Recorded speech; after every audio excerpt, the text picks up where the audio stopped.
morning, sir. Morning, morning, yes, sir. Good morning, sir. Good morning, sir. Good morning, sir.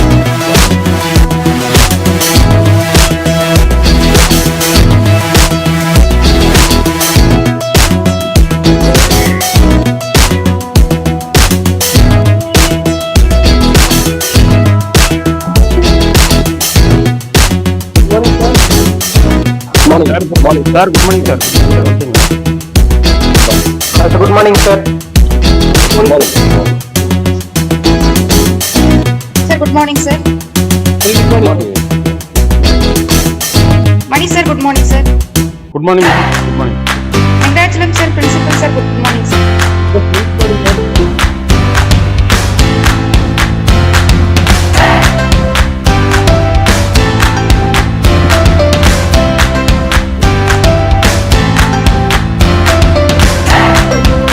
Sir, Pushpa Raj sir join பண்ணிட்டாங்க sir.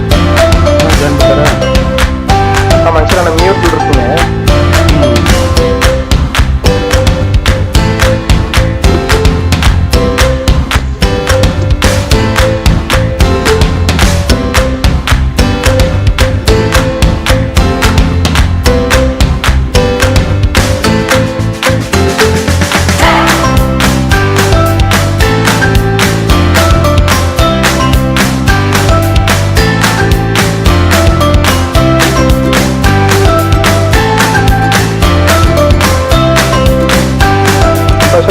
Sir, good morning, sir. Good morning, sir.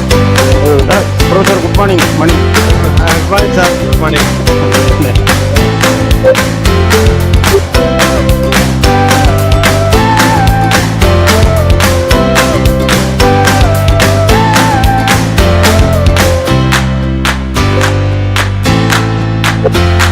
morning. Good morning, sir.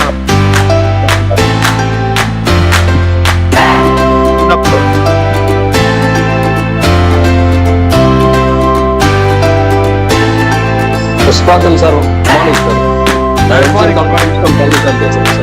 வணக்கம் வணக்கம் sir. Okay, sir.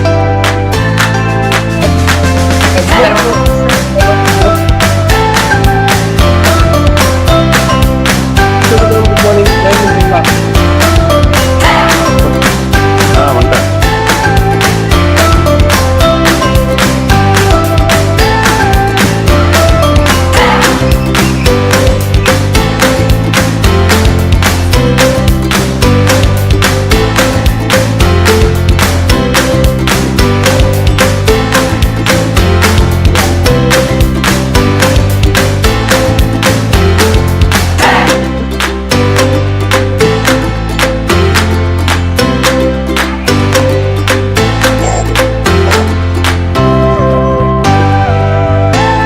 Sir, வணக்கம் sir. வணக்கம் madam. வணக்கம் madam. வணக்கம் sir. வணக்கம், வணக்கம், வணக்கம் சார். வணக்கம் சார். வணக்கம் sir.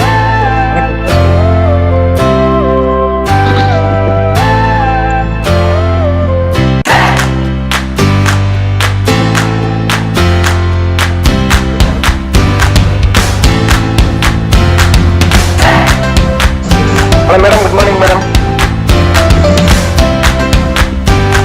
Good morning. Good morning, sir.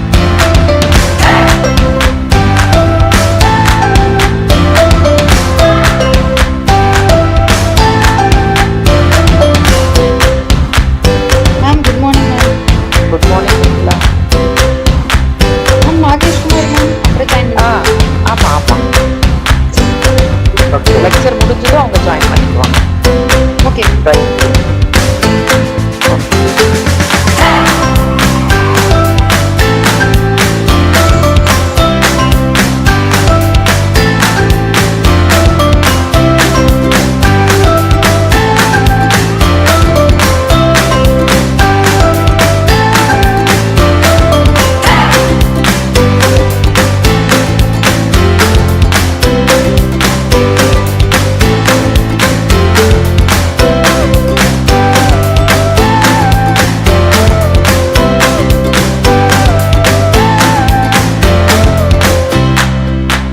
Madam sir left ஆயிட்டாருங்க. நான் ஒன்னும் கால் பண்ணிட்டு வரட்டுங்களா? ஹலோ மேடம், சார் லெஃப்ட் ஆயிருக்கிறாருங்க. இல்ல இல்ல அவரு சார் மேடம் ஜாயின் பண்ணிட்டாருங்க.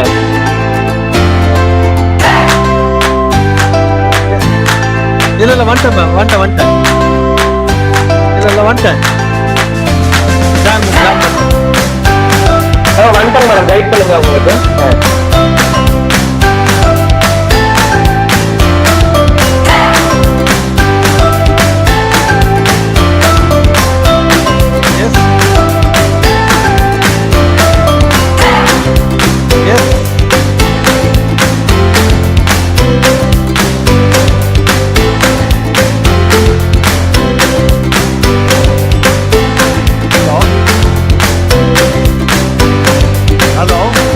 எனக்கு தானே ma'am?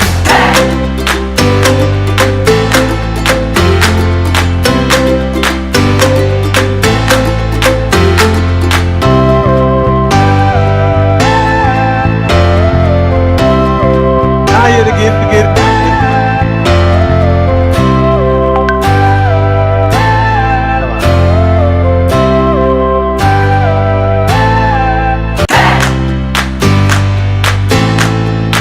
Yes, ma'am. Sure, ma'am.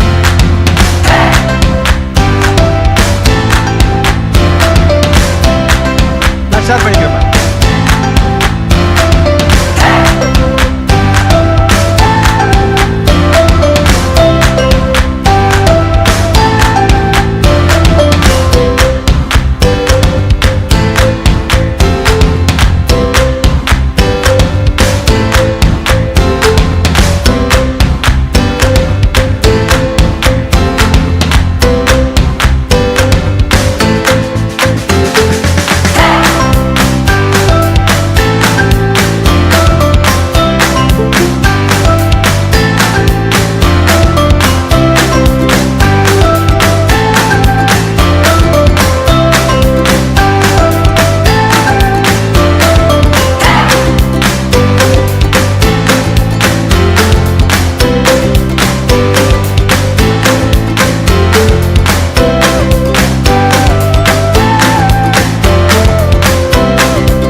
Yes, ma'am.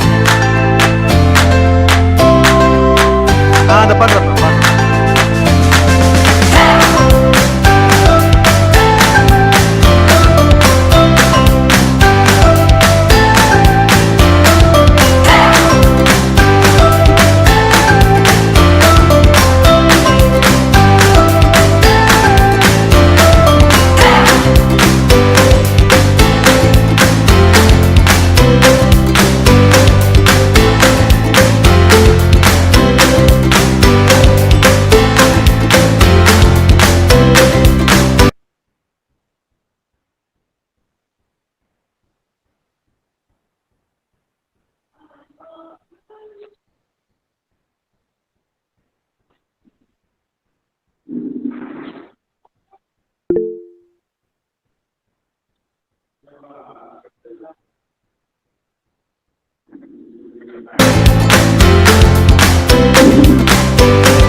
Hello, Pushpa Raj, shall we start?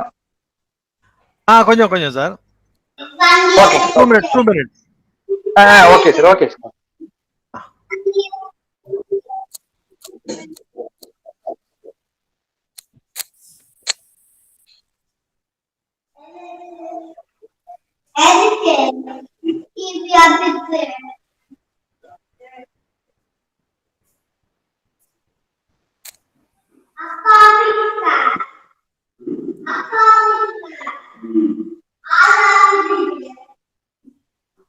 Dr. Mehta, sir. Good morning, sir. Good morning, madam. Good morning. Good morning. Thank you, sir, joining with us.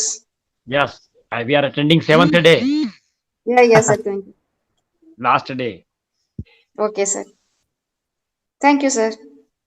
Okay. We are supposed to. I want to give feedback right now. No, sir. At the end of this session, I will call you, sir. That time. So, You can be with us, sir. yes. So I can continue with this Google Meet. Yeah. You can continue, sir. Okay. After Pushpa sir presentation, you can share your feedback, sir. Good morning, Pushpa Raj, sir. Good morning. Yes, sir. Congrats. Good morning, All sir. Thank you, compliments sir. to you. All Thank you, compliments thank you. for wonderful. Thank you, sir. Thank you, sir.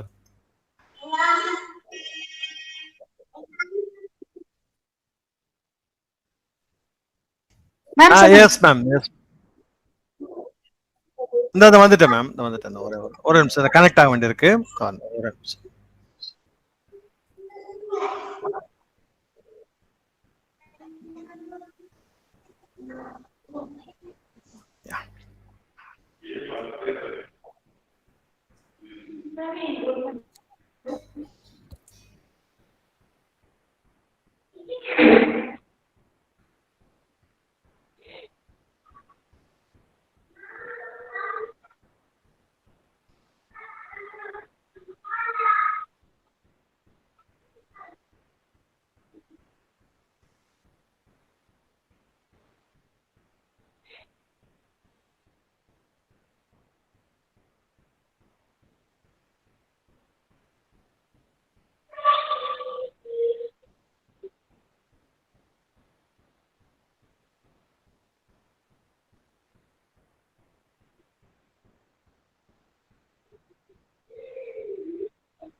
Share பண்ணிக்கலாமா ma'am? Yes, sir, we'll start, sir. Yes. Saravan, sir, can we start?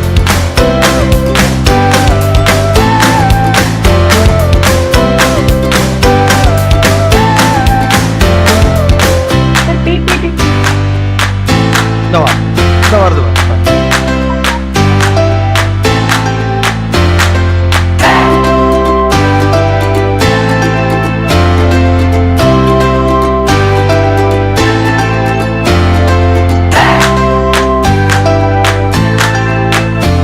Sir, PPT இன்னும் வரல, sir.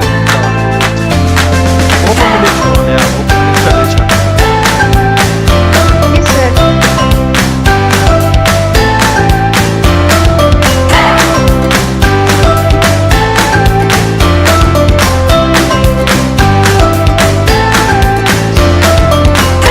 வந்துச்சா ma'am? Yes, sir. Sir, first slide அப்படியே நீங்க sir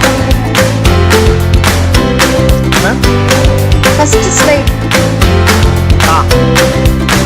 என்ன செய்யணும் ma'am? Slide view ல வரணும். Slide view ல வரணும், sir. ஸ்லைட்.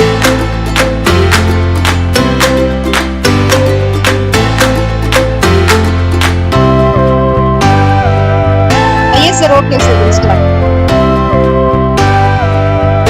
Madam, start பண்ணிக்கலாங்க.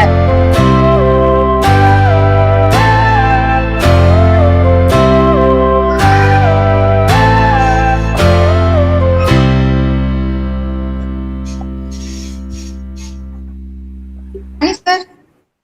Yes, ma'am. Shall we start, sir? Yes, ma'am. We are ready. Okay, sir. Okay.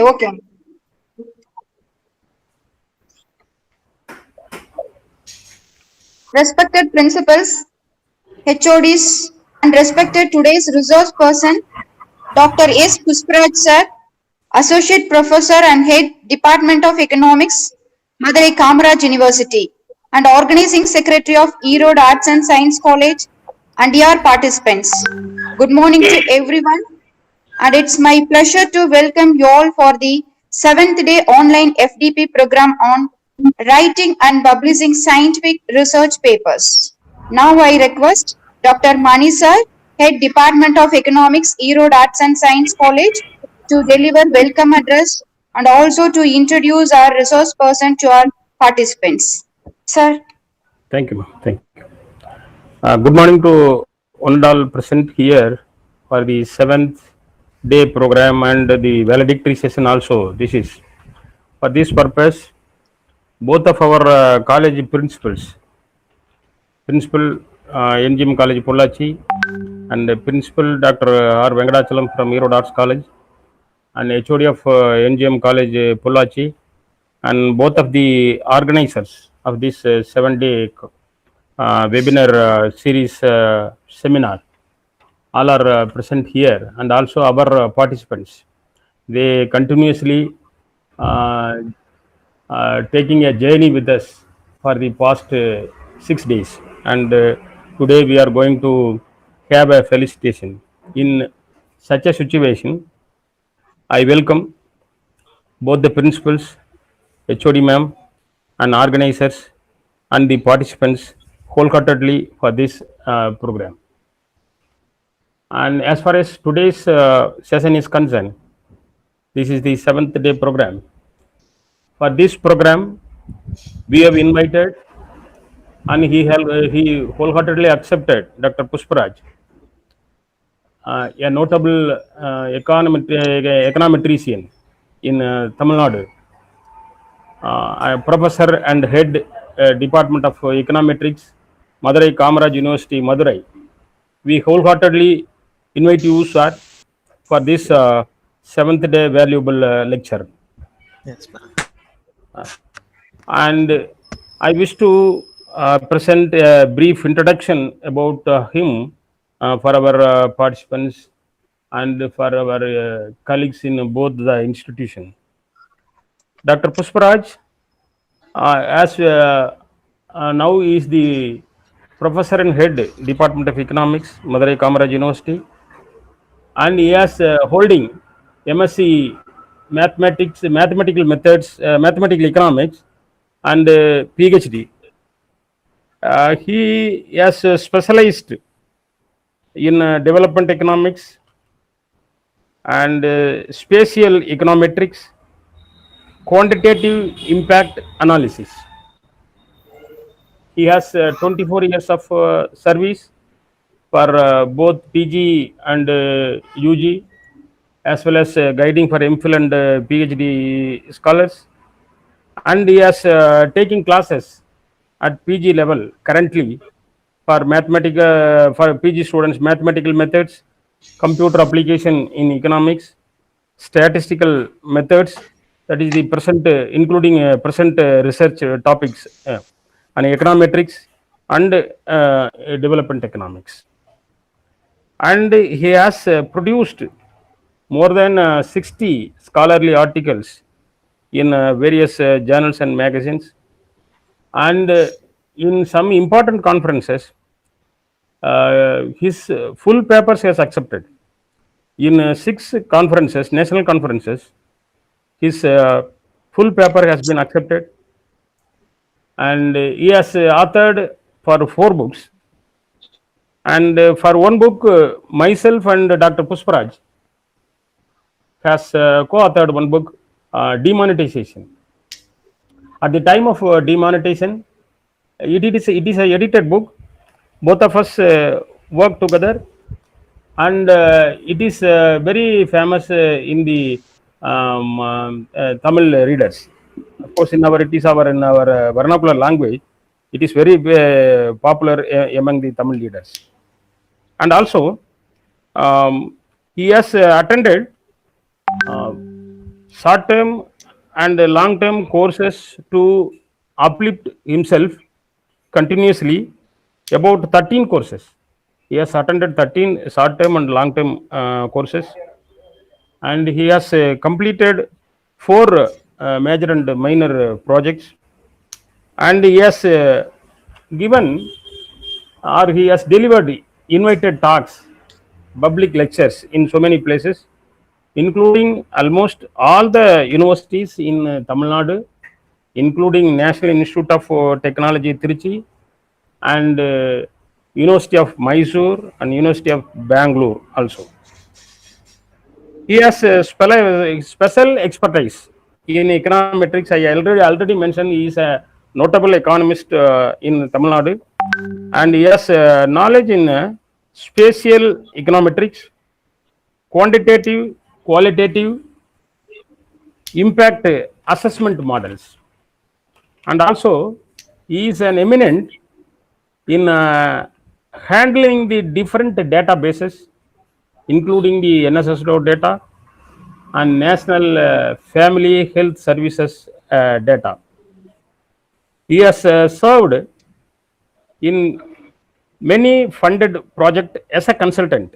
For many people, he has served as a consultant, and noteworthy fellowship he has received, that is the reputed CDS, Center for Development Studies fellowship for teachers, which is called it as KN Raj. It has been established in the name of KN Raj, and he is one of the recipient of the prestigious KN Raj Teachers Fellowship, and he is a sincere teacher and committed researcher, and he continuously engaged in econometric analysis, econometric modeling, and also he is a very good scholar in constructing the questionnaires and schedules with some behavioral pattern of inclusion. So in such kind of a eminent personality is today with us. Of course, many of the participants are know very well that this type of a topic to be taught for 2 days. Then only scholars can able to pick up in such type of a vast area. Now he is going to present today in a nutshell form. All the participant, I think all the participant may use him to use his excellency in an efficient manner. With these few words, I conclude my introduction as well as my welcome address, and I once again I welcome all the dignitaries and participants, and I thank very particularly the organizers and both the college managements and principals and the participants, those who are continuously joining with us for the past 7 days, including today, today for 7 days. They are having a patient hearing. Every day they are giving important, very good feedbacks. Every day they are giving feedbacks. Today also there are people, those who are ready for submit their feedback after completion of Dr. Pushpa Raj session. With this limit, I conclude my welcome address as well as the introduction of the chief guest. Thank you. Thank you, sir. Thank you. Now I invite Dr. R. Venkatachalam sir, Principal of Erode Arts and Science College, to give the presidential address. Sir. Thank you. Distinguished the chief guest of the day, Dr. Pushpa Raj, Associate Professor and Head, Department of Economics, MK University, the well-known economist, respected Dr. P.M. Palaniswamy sir, Principal, NGM College, Pollachi, respected Dr. HOD of Economics, Erode Arts and Science College, respected P. Tulsimani, HOD of Economics, PGM College, Pollachi, beloved organizing secretaries, Dr. M. Sarvanakumar and Dr. Nirmala Studies, and my dear friends. Very good morning to you all. I am really very happy that we, both Erode Arts and Science College and the NGM, have jointly and successfully organized this 7 days national level faculty development program. The organizer has suitably selected which are highly suitable for this pandemic situation. Also, the resource persons are specialized in the fields. I hope the participants are really enjoying this webinar series. I sincerely thank the management of both college, Principal of Indian College for having accepted to organize this webinar series. Both heads and organizing secretaries took lots of efforts to make it very successful. I thank one and all. Also, I thank all the participants for their consistent participation. Thank you. Thank you. Thank you, sir. Before start the session, some instruction to the participants. Dear participants, my heartfelt thanks to everyone for your kind cooperation and active participation during these 7 days, which made this online FDP program a remarkable one. Once again, my sincere and valuable thanks to all. Now let me say some instructions. Today, 2 links will be posted in chat box. One is assessment link. In this, 10 multiple choice questions will be given. You have to answer and submit one. Next one, as usual, feedback link will be given. So as usual, you have to submit the feedback. Next instruction, it is regarding certificate. Those who have attended 7 days session and submitted your 7 days feedback and assessment test, that participant will get your e-certificate within 5 days, and e-certificate will be sent to your registered mail ID.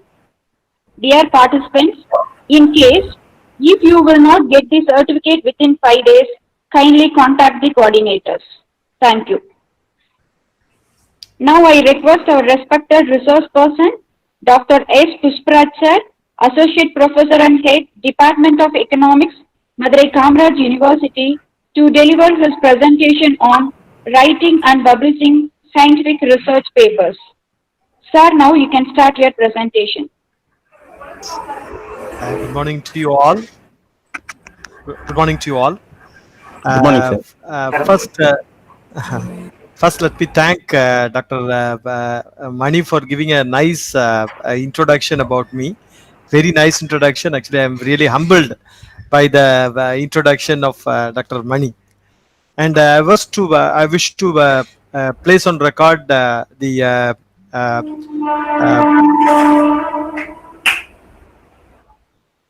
my sincere congratulations to both the colleges, MGM College Pollachi, Erode Arts and Science College Erode, for organizing such a wonderful program in the amid the lockdown and when the academics is in a great disconnect. Now they are trying to connect people with the innovative webinar series. Actually, I'm really thankful for inviting to attend this 7-day FDP program on pedagogical methods suitable for a pandemic situation webinar series. I hope it is the 7th day. Actually, it's the penultimate day. I was so generous that organizers gave the time of my choice, because this is the day now I was really free. So I must thank the organizers for so generous towards me for giving this opportunity and the time of choice of mine. I must congratulate the management for organizing such a program, especially Dr. Venkatachalam and Dr. Palanisamy for giving this wonderful opportunity. And I must congratulate the conveners, Dr. Mani and Dr. Krishna Tulasi Mani. Both of them have really convened this program in a very professional manner. And I must thank the organizers also, the organizing secretaries of this program, Dr. Saravana Kumar and Dr. Nirmala Satish, for this wonderful arrangement. The way they coordinated the technical event. This is a technical event Actually, this event was technically managed professionally by these organizing secretaries. And and this small program, actually this this presentation is on writing and publication of scientific research papers. Actually, I'm going to cover some issues. First, why publication, actually why the publication is not given so much importance. And I'm trying to cover some aspects of types of publication and role of publication in our academic life. And then I briefly wander around the how the journal articles are prepared, and the components of journal article, and different components, how it is developed, and what are the issues that will come up when you prepare a journal article. And lastly, I'm going to end this presentation with the stages of publication, how the paper gets published, what are the stages you have to cross. So that is the area that I'm going to cover today. This presentation, I'm not going to give much of the detailed things in my presentation. I'm going to I'm planning to write that in as a paper. So I hope in that paper you will get everything covered. I hope to publish it in in a very short time. So kindly bear with me for not going into the presentation in detail.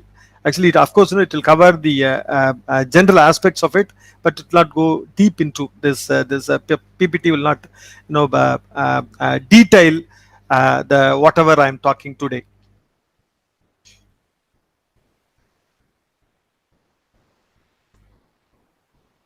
Why publication? Actually, of late, publication has become a very important role in our academic life. Actually, it has sometimes to earn a degree, we have to publish. Actually, we have to publish. In some universities, you have to publish so many articles to get yourself eligible for submitting your thesis. So that is one thing. The another thing, but to get a job, of late, the your applications are valued based on the publications, number of publications that you have done. And apart from that, fellowships are received through publications. Actually, you will be eligible for any fellowship or grant only because of the based on the publication. And for the seniors also, this publication is very important. Of late, the academicians are not valued by just by their inherent knowledge in the subject matter, or are not valued by not just by academic achievements or teaching prowess or the dedication they show in teaching. So far beyond that, they have to publish, right? Even for the teachers and the senior colleagues of mine, the publication is very, very important. So to earn promotion, to earn recognition, to earn leadership, and sometimes to get projects and fundings, right? All this crucially hinges on the publication. So the publication is very, very important in the academic life, right from the student to the senior teachers. So publication, we have to take a very special interest, right? Throughout our academic life, these publications are very, very important.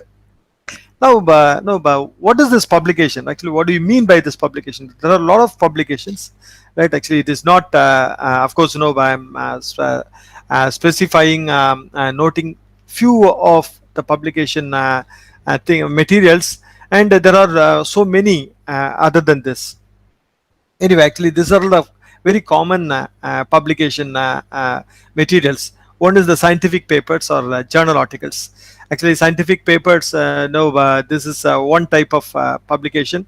And secondly, it is not just doing your own research and publishing your results. in the journal articles. You can review articles and you can publish. That is also very important publication material. The other thing is the correspondences. Correspondence review articles are you are taking note on some 20-30 articles and you are reviewing it. You can review those articles qualitatively and quantitatively. Actually, both are possible.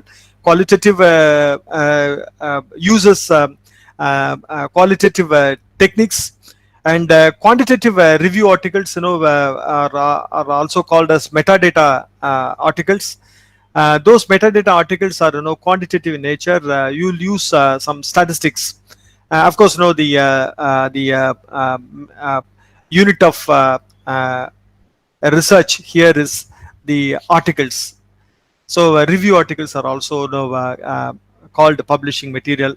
And the third one is the correspondences, even the letter to the editors, and the sharing your view about the article or the topic, and those things are also publication materials. Actually, you can write those publication materials also. So these are called correspondences. So you will in the correspondences sometimes you can write an abridged version of the published articles. Earlier published articles you can criticize that. You can make an abridged version of it, and you can if you do that, the editor will take your comments and criticism, and take the opinion of the original author, and both will be published in the same articles. So that is another type of publication material.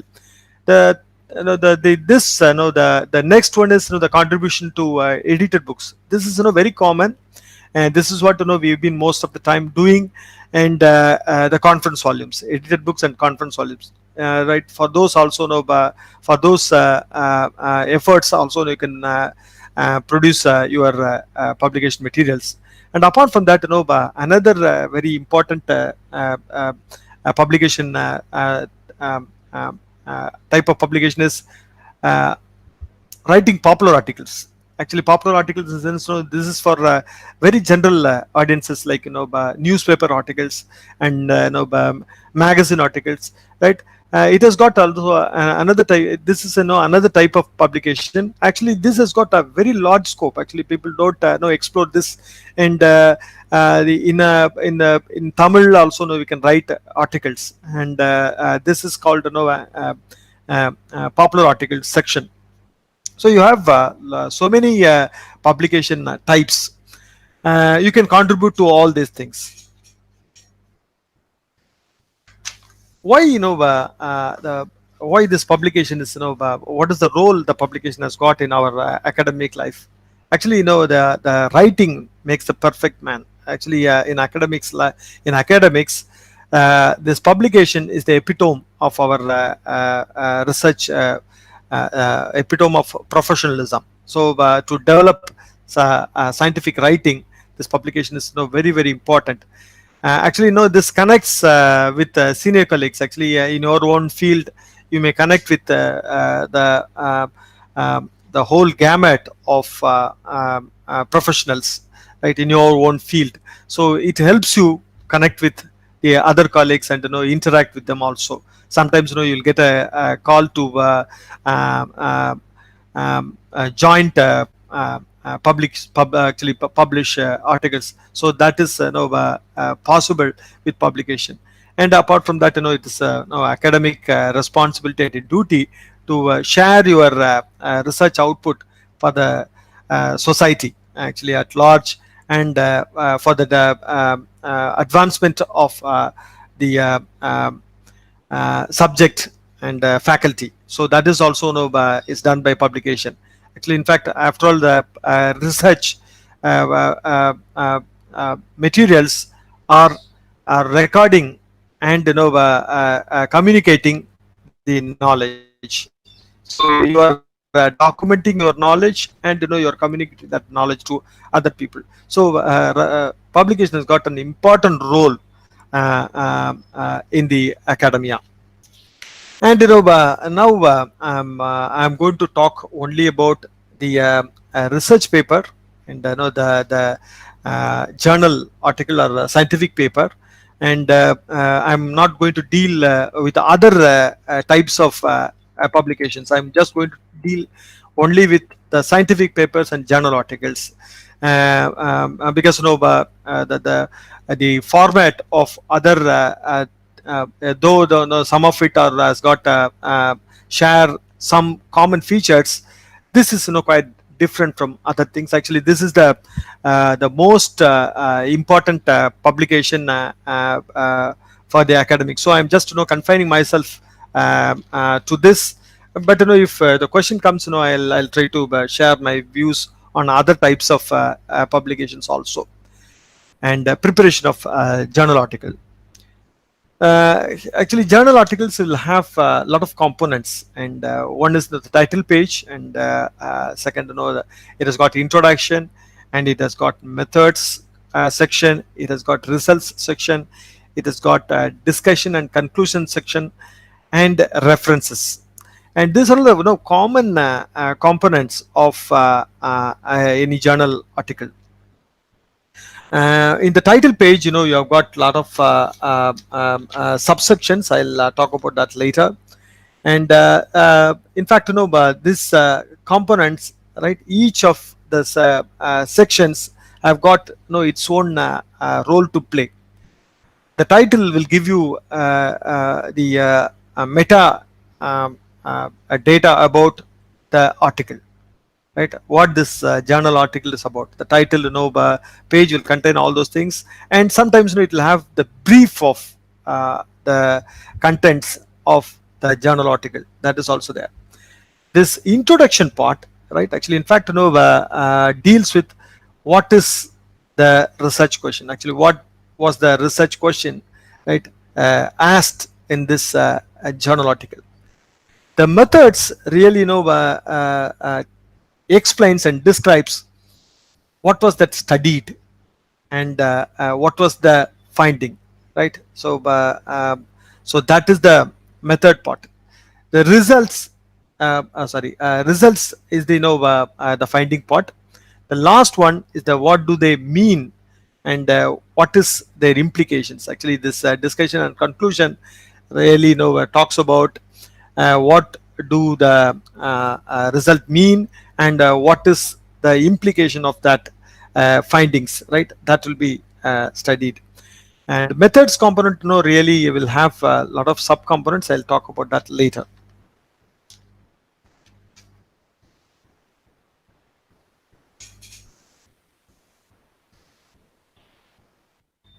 First, we'll see the title.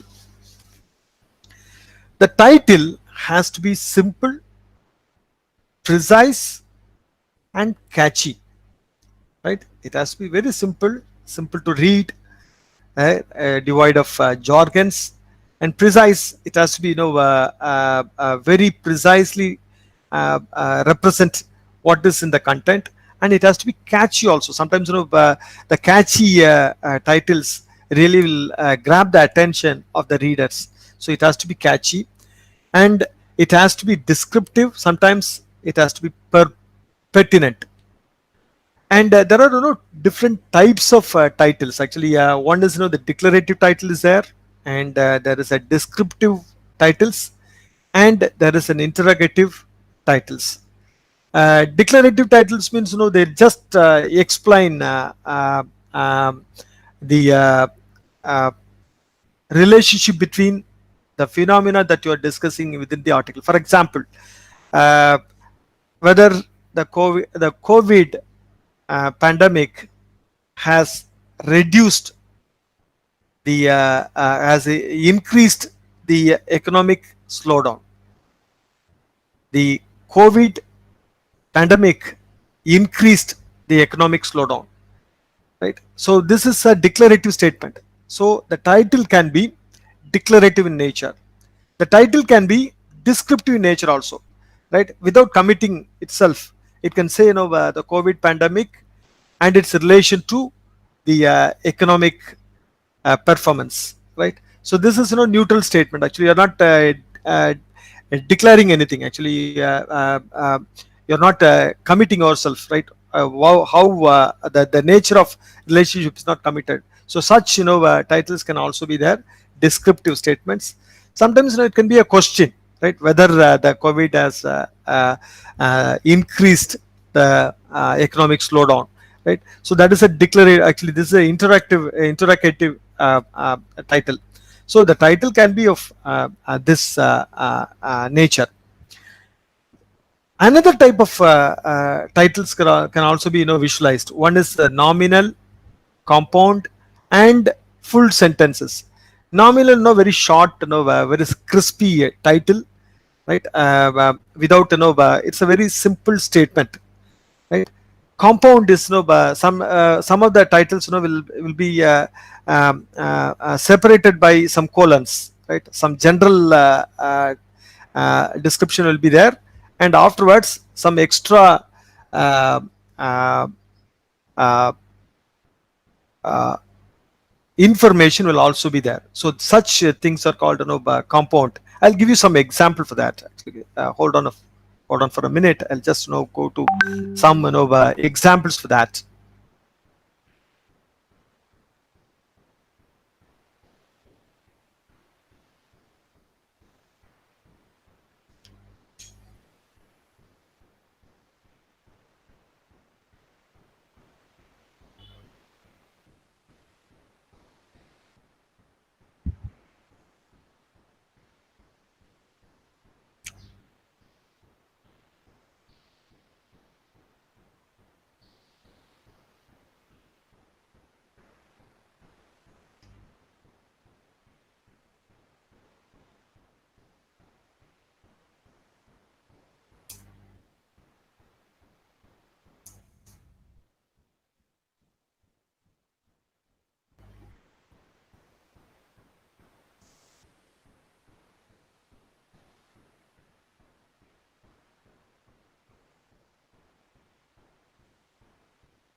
Yeah, this is I'm just showing the compound title. We would have all discussed those things. We would have seen a lot of such things in our everyday life. I'll just share this.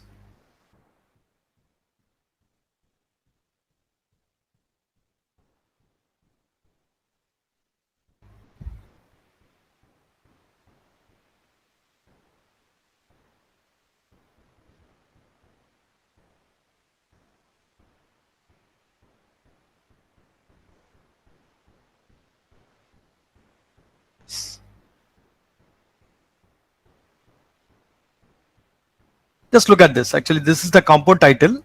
It has got two titles with it. With that, it has got first part. This is the first part.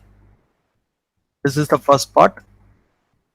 Impact of food fortification in the children with iron deficiency. This is the first part.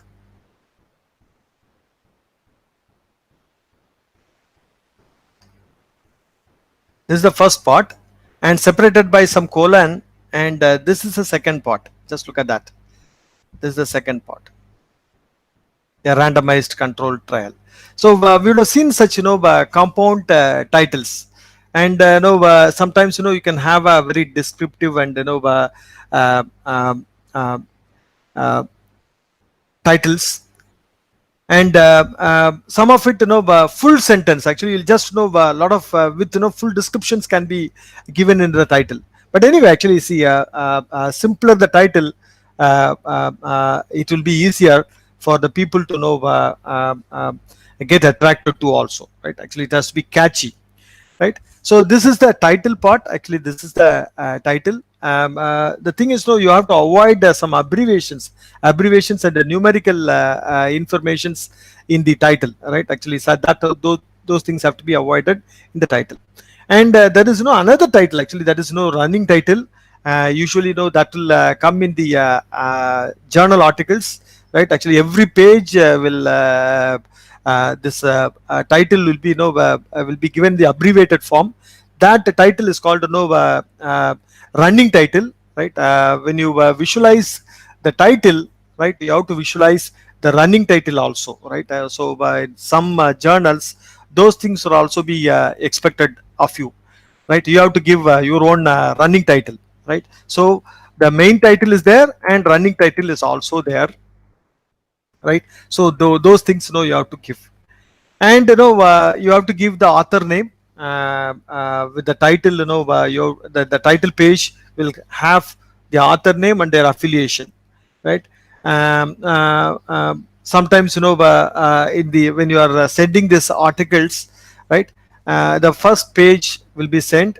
So these details will be given along with the abstracts and keywords. The abstracts and keywords will also be there. The abstracts are the summaries, right? Actually, so the title page will contain the abstract. First, let us see what this abstract is about. The abstracts are very brief of the journal article, and this will be can be descriptive sometimes, and this can be informative also. Descriptive is very brief.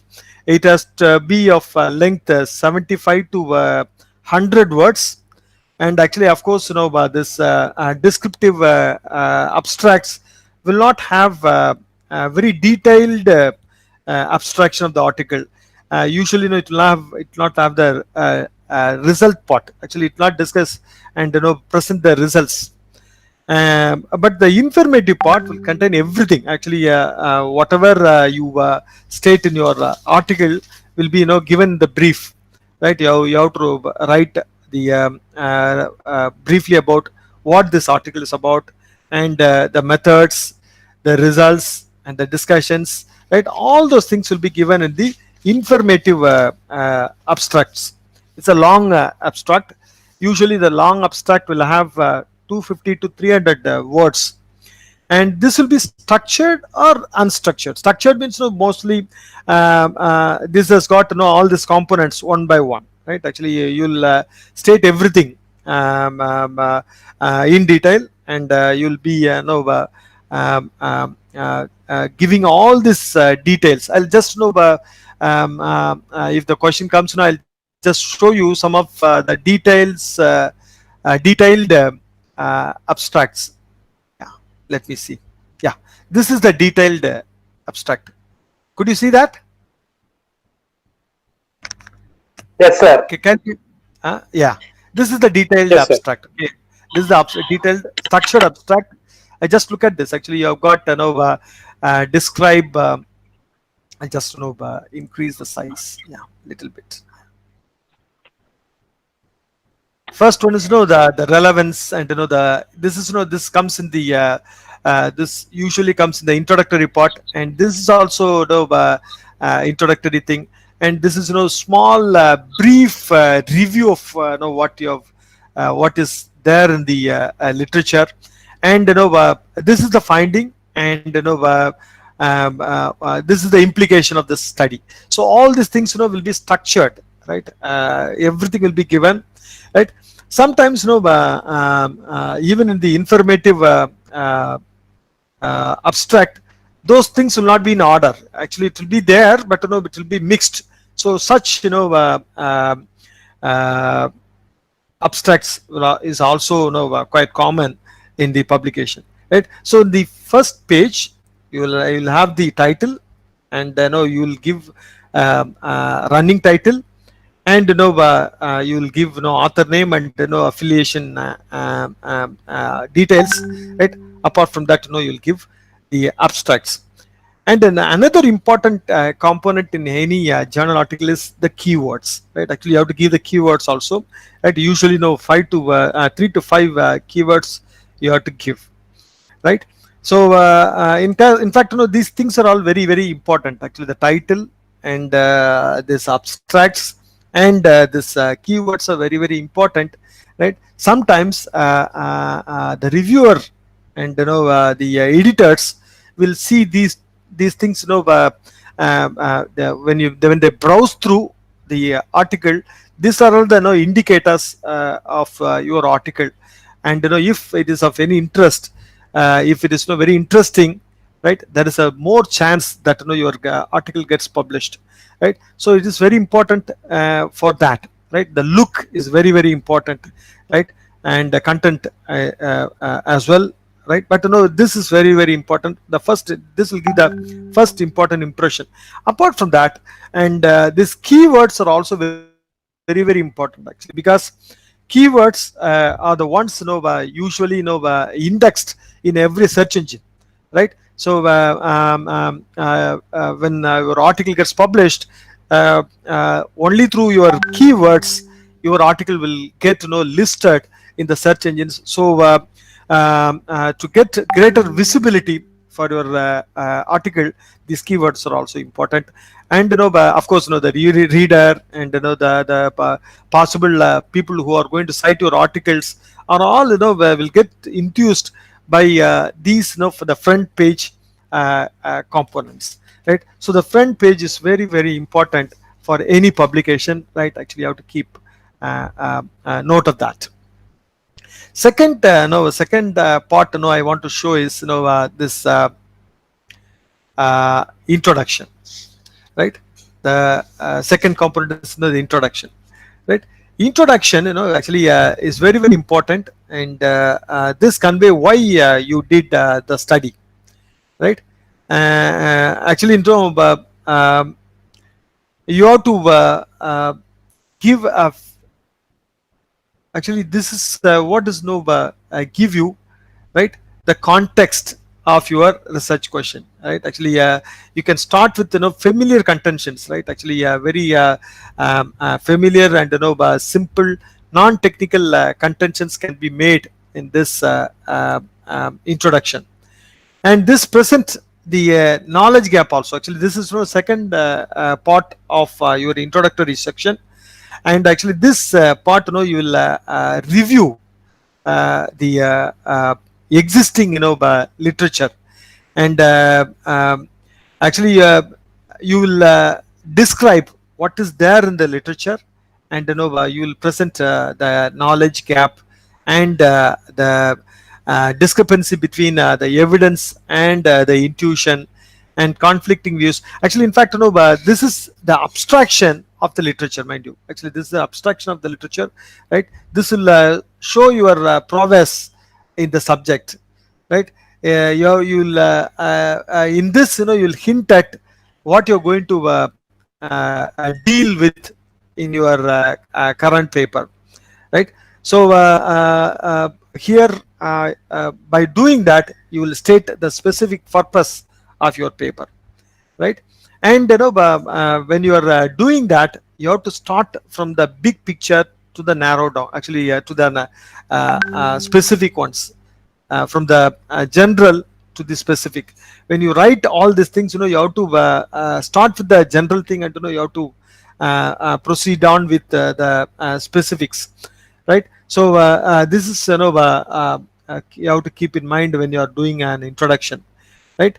In this you can give citation also, right. In this I can in some of the contentions you make, right, whether when you deal with the topic, you will make a lot of contentions about the content material, the methodology, everything, right. When you do that, you can give your you can attach the references also, right. Actually,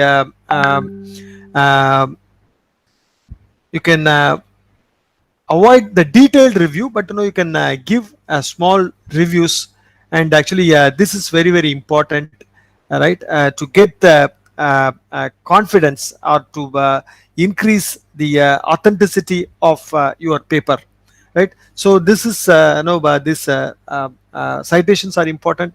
How to select the citations, which citations have to be given, because for the same contentions you will have so many citations, but you have to choose the original ones, right. Actually, you should not take the cross references. You have to take the original references that has to be given. And to choose, if you have 2 3 citations, if you are to choose, you have to choose the best ones. You have to use some tools, right? Citation indexes, right? Actually that can be seen in the search engines, right? I'll show you, right, if time permits, in the Google Scholar. You'll have all this citation statistics, right? Based on the citation statistics, you can choose which of the citations you have to mention in this part, right? So this is very very important, because the reviewers, editors, and readers, and your peers, everybody will look at the article from this introductory part, because mostly, right, because of the availability of long list of articles, right? People will glance through the article only through its title page and the introduction, right? At the moment they read the introduction, everything will be over. Actually, whether this article is readable or not can be easily got. So it has to be comprehensive. This introductory part has to be comprehensive, but at the same time it has to be concise, right? In fact, you have to know, after writing this introduction, you have to read and read many a times. It has to be reread, and it has to be rewritten, right? This is a very you have to take a lot of efforts to make it precise. At the same time, it should represent all the whatever things you are writing, right, has to be covered in this introductory part. Usually ends up with the summary. This introductory component will end up with the summary of the different sections, right? Different sections means the you will just describe, right, what is this in there, what is there in the article, right? Actually this method, results, discussion part, right? All those things will give a very brief introduction in this last part of the introductory section, right? So you have to know this introductory part at the maximum should have only 300 words, right? Or one page with 3 paragraphs, right? It should not go beyond that, right? The you don't give by in the articles a very detailed literature reviews, right? Actually you should not, you are not expected to give a very detailed discussion of the literature review. Actually I've seen some of the articles, people used to give the entire gist of the literature. Actually the each literature will be reviewed in a detailed manner. Actually like in your dissertation they'll just present, right? It should not be like that. Actually it has to be condensed, and the contents has to be given. No subheadings have to be given in the introduction, right? Which is, that is another important thing. Better to write the introduction at the last, um, uh, uh, uh, actually it has to be connected with the original the main content, the methodology and other things. So you have to redo, right? After first doing all this, right, you have to redo when you are finished up with the final draft of the paper, right? So it has to give, it is be brief, it should be clear, right? It should have a direction, right? It should have a connection, right? So these are the things you have to keep in mind when you are doing an introductory part, right? The second part is the methodology part. Actually methodology is also very very important. Actually so methodology has got to know a lot of things. A lot of your articles get rejected or accepted based on these methodology, right? So you have to be very concerned about the methodology part also, right? They also have to be very methodical, right? It should have a research design, and it should contain the research study setting, right? It should talk about the universe, and you should talk about the selection of sample, right? If you are selecting the sample, what are the inclusion and exclusion criteria, that both has to be clearly mentioned. The sample size calculation have to be how you arrived at that sample have to be clearly demonstrated, and how the samples are collected, right? So what is the sampling technique you adopted, that has to be mentioned, right, in this methodology part. And another thing you have to mention is the variables that you have taken for the study, and the methods of measurement, right, the data source you have used, right, the data collection and data um, um, source have to be clearly mentioned, right. The study variables and primary and secondary both have to be clearly stated, and the statistical tool that you have used in your studies has to be mentioned, right. So study design, you have to mention whether your study is based on experiments or based on observation. Actually, of course, our social sciences mostly based on observational research design, that has to be mentioned, right. More importantly, mind you, actually see every research design has got its own reporting template, right. If you are doing experimental research, that has to be reported.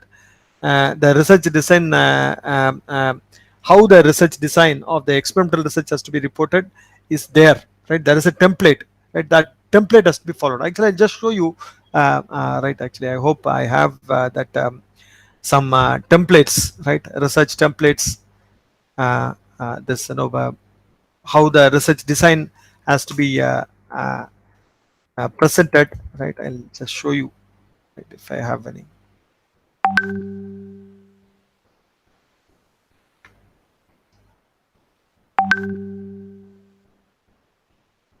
Sorry.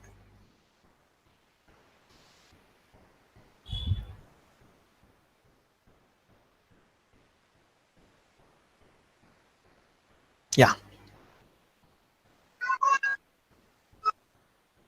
Yeah. So this are I'll just share with you later. I'll just share these slides. Right. Sorry that I couldn't do it. Okay. So these are the reporting guidelines. Right. How to report. Right. If you are doing an observational study. Right. How the methodology has to be reported. It is there. Actually, see, these are all the things you have to follow. Right. So if you are doing any experimental research, right. So what is the template that you have to adopt when you are reporting your methods, right. So there are some methods, right. There are some methods, universally accepted methods available, that has to be followed, right.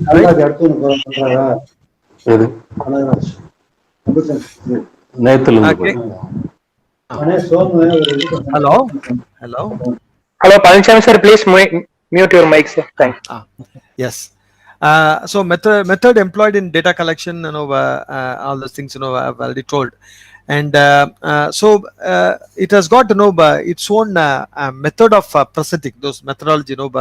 It is there, right? Most of the time, when we miss this, and we don't get reception in the good journals, right? So we have to follow this template to avoid rejection. Okay, so this is the components that will be in the methodology section, and now you have to give data analysis methods, right, as to be presented in the small what are the prominent multivariate technique that you have used, that can be mentioned. Software need not be mentioned there. Actually, software need not be mentioned, right. If you are mentioning any software, it has to be given with the license number. That will create further complexion. Actually, of course, if you are using any licensed software, right, you can mention it. Otherwise, don't mention. Actually, I am using this software, that software. Off late, to avoid all these problems, people use some free softwares like R, everything is used, right? If you are not able to use R very keys, right? Please attend some seminars and webinars like this, who is dealing with the use of R, right? If you are using R, right, you can boldly say no wherever you feel like, right? It will not create problem because it's a freeware. Anyway, the language that must be used in this methodology section is you have to avoid shifting passive and active voices. It has to be some voice you have to maintain throughout, and use avoid compound structures, compound sentence structures. Use simple language, right? That will be very very simple. If you keep that simple, right, people can really enjoy reading it. And the other next component is results, right? In this result you have to summarize first the it should every section should have some introduction and connection with the previous section. And this in this one you have to give results. In the results you have to summarize the objective, the hypothesis, right, and describe what you have found, right? Describe the analysis. Usually the analysis are of two types. One is the univariate and the multivariate. The first the univariate things have to be stated. That will give the characteristics of the different variables, right, that you have dealt in the article, right? So here usually the univariate statistical tools are tables, graphs, charts, figures, right? They all have to be the flow charts, the structuring tables. Sometimes the tables can be generated not just from the quantitative data, but also some of the analytical things that you found in your observations can also be presented in the form of tables, right? Those things are called structured tables, right? That can also be presented, right? They all have to be properly given title, right? You have to give the title, and you have to give the numbers, right? You have to give the numbers for the title, right? And the title should mention everything. Actually, it must be very self explanatory. The variable that you are dealing, and the unit of measurement, the sample size, right? All have to be mentioned, right, in the title. In the body, right, actually the body table, if you are dealing with a table, the body must contain the caption and stubs, the column title, and the column title, and row listings all have to be clearly given, right? It will have the source also, right? Actually, where the things are from which source the data is taken, right? All those things have to be mentioned, right? When you are presenting your table, there is a convention, mind you. Actually, see, this convention have to be maintained, right? The table, sometimes APA convention, right? Actually, the Association of the American Psychological Association method, right? The tables will have only the parallel lines, right? It not have all the side and the all the lines will not be there. Only the parallel lines will be there, right? The horizontal lines will be there, right? Nothing else will be there. So you have to follow the convention of presenting the tables also, right? There are conventions to present the pictures. There are conventions to present your photographs. There are conventions to present your charts, right? All those things have to be kept in mind, right, when you're presenting those things, right? And you have to sequence them properly, right? You have to sequence them properly, and the text and the tables have to be kept closely, right? Actually, when you are presenting your paper, all those things you have to keep these in mind, right? It should not be scattered. Don't duplicate the data in both figures and tables, right? Should not know both formats need not be there, because tables can be presented in charts, right? And charts can be presented in tables, right? But they are all the both are representing the same information, right? You use any of it, either you use figure or tables, right? Place the text of text that describes the table or figure, right? Just below it, or very close to it, right? You have to keep that. And next part is you will present the multivariate analysis results, statistical results, right? So you have to give those statistical results, right, by the objectives and by hypothesis, right? Don't scatter it, right? You sequence those results the way you give your objective, right? First objective, first statistical result, second objective, second statistical result, right? So in fact, these statistical results really give an answer to your research question, right? So so the results will have interpretation, right, of the statistical uh, uh, results, right?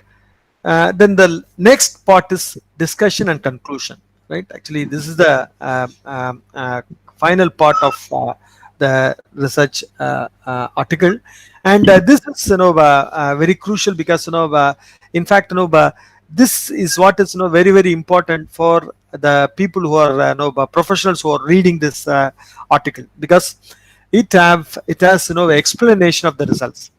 First part, the results, you will interpret what you have done, right? Now the result is there. This result is given explanation, right? Why it is coming, right? Actually, why the result, why you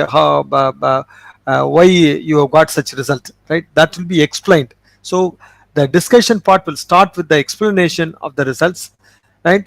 In fact, this is very important for placing your finding in the context of findings of other studies, right? In fact, you will compare and contrast. Sometimes, why your result is different from others, and how your result is concurring the other studies, right? All can be done in this one, and this is what is done in this discussion part. And it has got this result will have implications also, right? So implications of many kind. This results may have implications for the policy, the results may have implications for the methodology, this result may have implications for the theoretical discussions, right? For all those things, you have to mention, right, how your result is connected with all this, right? What is the implication of your results, right? That should be discussed in this section. And sometimes the limitations, right, the stating the very honest confessions about the limitations of the study and the findings, right, are well appreciated in the good journals, right? The weakness of this paper, if it is given, right? In fact, this is greatly appreciated in some of the good journals, right? And but you can take this weakness as a positive thing also, right? You can write about how you can give suggestions for how this weakness can be rectified, right, in the future in the other studies, right? You can give suggestion for them, and you can give your reason, and you can give your uh, suggestions for modified study in the future, right? And this part is will have 5 to 7 paragraphs, right? Usually will have 5 to 7 paragraphs, right? Avoid using copying and pasting the whatever you have done in the previous sections, right? Don't self copy.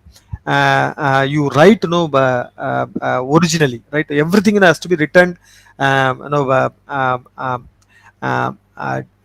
uh, right. Actually, you have to use different words and um, um, has to be used. Don't copy and present here, right?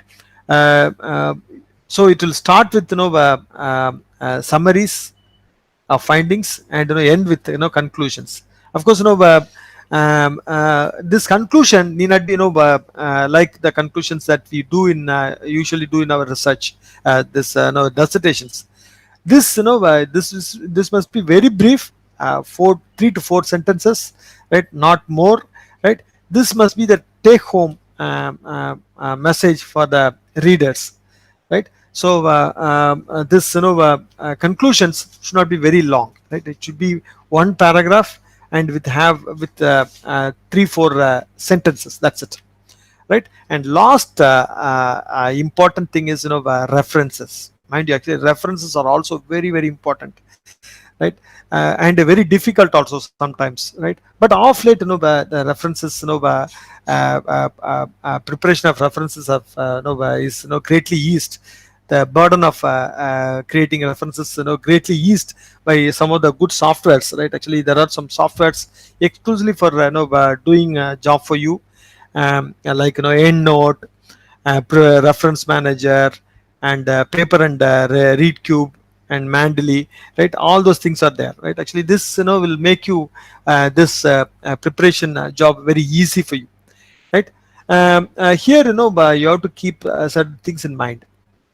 Some journals, right, use a particular style of referencing, right? Some particular style of referencing, right? Very common references are all AP and MLA kind of, references, but some references, right? Actually I'll just show you, right? Actually there are different reference styles, right? Actually yeah, just look at this, right? How many reference styles are there? Just look at this.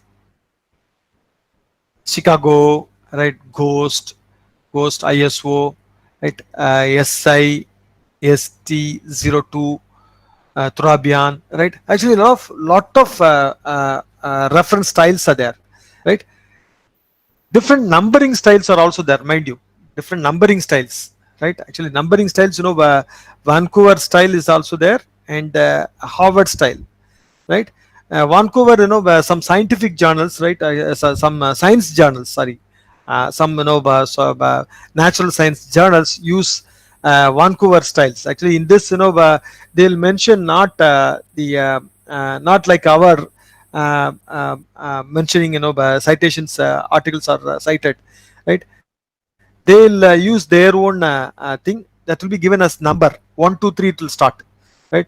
The first reference will be termed as 1, right? Within the text, if you are citing some reference in the introductory part, it will start with 1, right? So it will just move on, 1 2 3 4 5, it will move, right? Those numbers, right, will be given at the end. In the reference part they'll mention 1, the first reference will be described. 2, second thing will be described. 3, the second third citation will be described. But usual the social science referencing style is Harvard style. Actually in this we'll give author name and the year. So citations will be referred with the author name and the year, right? So such things are called Harvard style. So references, how you cite your reference is different from how the citations are mentioned in the article is also there. But actually there are 2 types, right? You have to read the journal guidelines before doing all this, right? Actually in fact your word can help you, but and also your reference managers can help you, right? Actually this is the reference manager. Just look at this. This is the reference manager, right? You can use the reference manager. Actually all these references either can be typed or it can be straight away got from the net, right? Usually the Google Scholar will have all these facilities, right? Actually I'll just show you one example, right? Actually with this I'll just show you one example.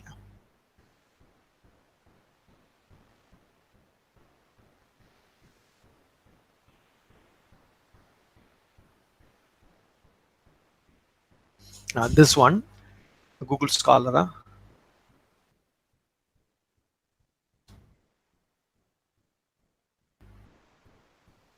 Scholar.google.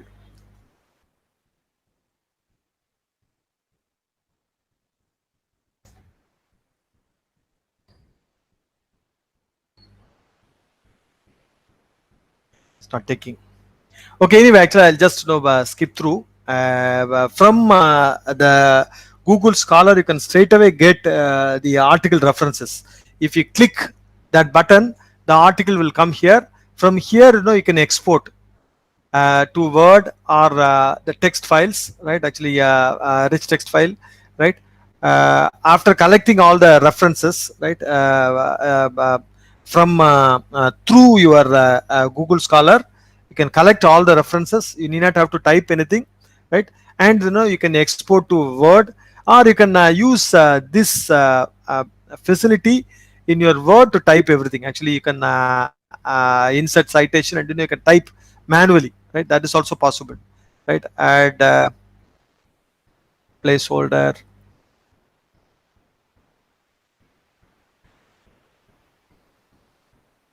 right? You can just type the entire citation.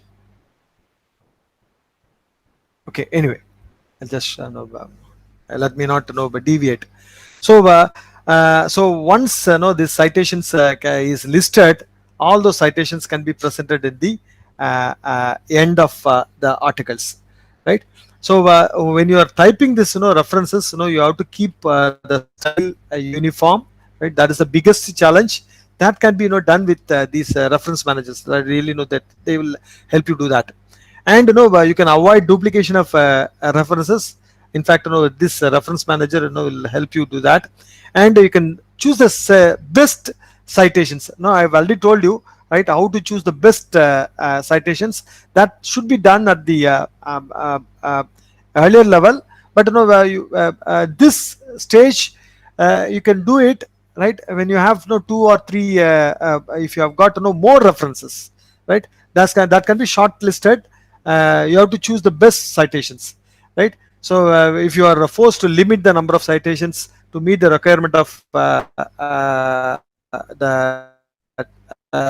journal, right? So that can be done. In fact, this is done at the last stages of preparation of manuscript, because now once the manuscript is ready, right, you just take out, right, how many references you have made, right? For all those references, you can create the reference list, right? Reference list can be managed with the reference managers, right? So this is what is usually done in this reference management. In fact, this is very frustrating part, and we should not miss the references, right? Sometimes you would have mentioned in the main article, but you wouldn't have given the list in the reference part, right? Such mistakes should be avoided, because these are all usually handled by some systems, the article review system, right? So it is done automatically. If you have committed any mistake, there is a chance that your article is returned. Your article is returned. You may have to do this revisions, right? It will take it will extend the time of publication, right? Actually, you have to be very careful about it. Of course, after the use of these reference managers, right, everything is the work is very simplified. And the last section that I want to mention here is the publication stage, right? There are a lot of publication stages, right? Actually, we have to keep those things, right? Publication has got the publication of journal has got 2 steps. One is the selection and submission, and second part is the revision and dealing with rejection, rejected articles, right? So the first part, selection of journal and submissions. First, what is this selection of journal, right? Actually, in fact, after you done your paper, right? Actually, otherwise, if you got any idea of publishing or paper, first you make a search for the journals which can possibly publish your uh, uh, theme, right? In fact, by every journal has got its own scope, right? Every journal has got its own scope, right? Based on the scope only they choose articles, right? They have got some subject area, right? They will accept only the articles from those subject areas. They will not deviate, right? They have got some targeted audience. So the journal is run for those audiences only, so it has got its own scope. First, you have to see which journal can really suit that particular scope of the journal, right? So you have to choose the journals based on the scope, right? So first, that has to be selected. um, uh, so after that, right, after selecting the journal, you have to recast your original manuscript to the requirements of the journal, right? They'll have their own standard guidelines, right? Every journal has got its own standard guidelines, right? They'll refer that as instruction to authors, right? So you have to read through those instruction to authors, right? You have to recast your original manuscript for that particular to suit that general guidelines of the journal, right? So after recasting your manuscript, right, to the requirement of the journal, right, you are sending your manuscript with a covering letter. Covering letter is also very, very important, right? When you are sending the manuscript, you have to send with a covering letter, right? It has to impress the editors, right? There are some templates available in the net, right? Just go through it, right? Those details are also very, very important, right, when you are sending the manuscript. Of course, when you are sending the manuscript, there is a procedure. Actually, there is a uh, procedure, right? Actually, you have to follow the procedure. Sometimes they'll have manuscript submission process, right? Some system is also there, right? In the journal, if you click a button called submit, right, it will take you to the manuscript submission process, right? In fact, it will have a manuscript tracking system also, right? Once the article is submitted, right, the status of your article can also be tracked using that, right? So the first submission, right, is very, very important process, because the likelihood of acceptance of your article and the chances of rejection both depend on the appropriateness of the journal, right? Is very important. If the journal you are sending is not appropriate, the scope is different from your manuscript, right? It is most likely to be rejected. So you spend some time on that. And another level, actually, once the scope is there, right, you can choose your article, you can choose your journal based on the reputation, right, of the journal, right? Actually, in fact, the quality of your article is evaluated, and the reputation of the authors and the visibility, citations, all depend on the appropriateness of the journal that you have selected, right? So mostly, the articles will have a DOI, right? DOI, is called by digital object identifier, right? So that DOIs, journals with DOIs, will have more visibility, right, in the digital era, right? So people will prefer to go with journals with DOI. Prepare manuscript as per the instructions of those journals, right? Just send it, right? Once it is done, sent, right, it will be sent, your article will be sent to the first, the very, there are different types of reviews done. One is the editorial review, right? The editorial will itself will review your article, or it will be sent, it will be sent to peer review, right? It will be sent for peer review, right? there are different blinded reviews are there, right? Single blinded and double blinded, right? Single blinded means very simple. There are reviewers, and there is there is an author, right? The editorial, right, actually sends, right, your article without your name, right? That is one blinding, right? The reviewer, the peer reviewer will not know who this author is, right? So that will give some objectivity in evaluating the article. Secondly, when the reviewer reviews, right, if it is sent back to the author, it will be sent without the name of the reviewer. That is the blind number 2. So the first blind, the author's name blinding, and the reviewer's name blinding, right? The two blinding is called double blind review, right? This is a very professional way of handling things, right? There will not be any connect between the author and the reviewer, right? So this is double blind reviewer, right? Process. So your article, once submitted, will be sent to these kinds of review, right? Once it is reviewed, right, the results will be given. Actually, the results, 4 types of results can be there: accepted without revision, accepted with minor revision, accepted with major revision, and rejected. Actually, accepted without revision is fine, good. Actually, your state of your article is accepted. And if your article is not accepted with revision, right, you may have to do some corrections. They'll give you some remarks, and based on the remarks, you have to either you have to give answer, or you have to revise your paper according to their suggestions, right? Of course, in the small, minor revision will take only one step.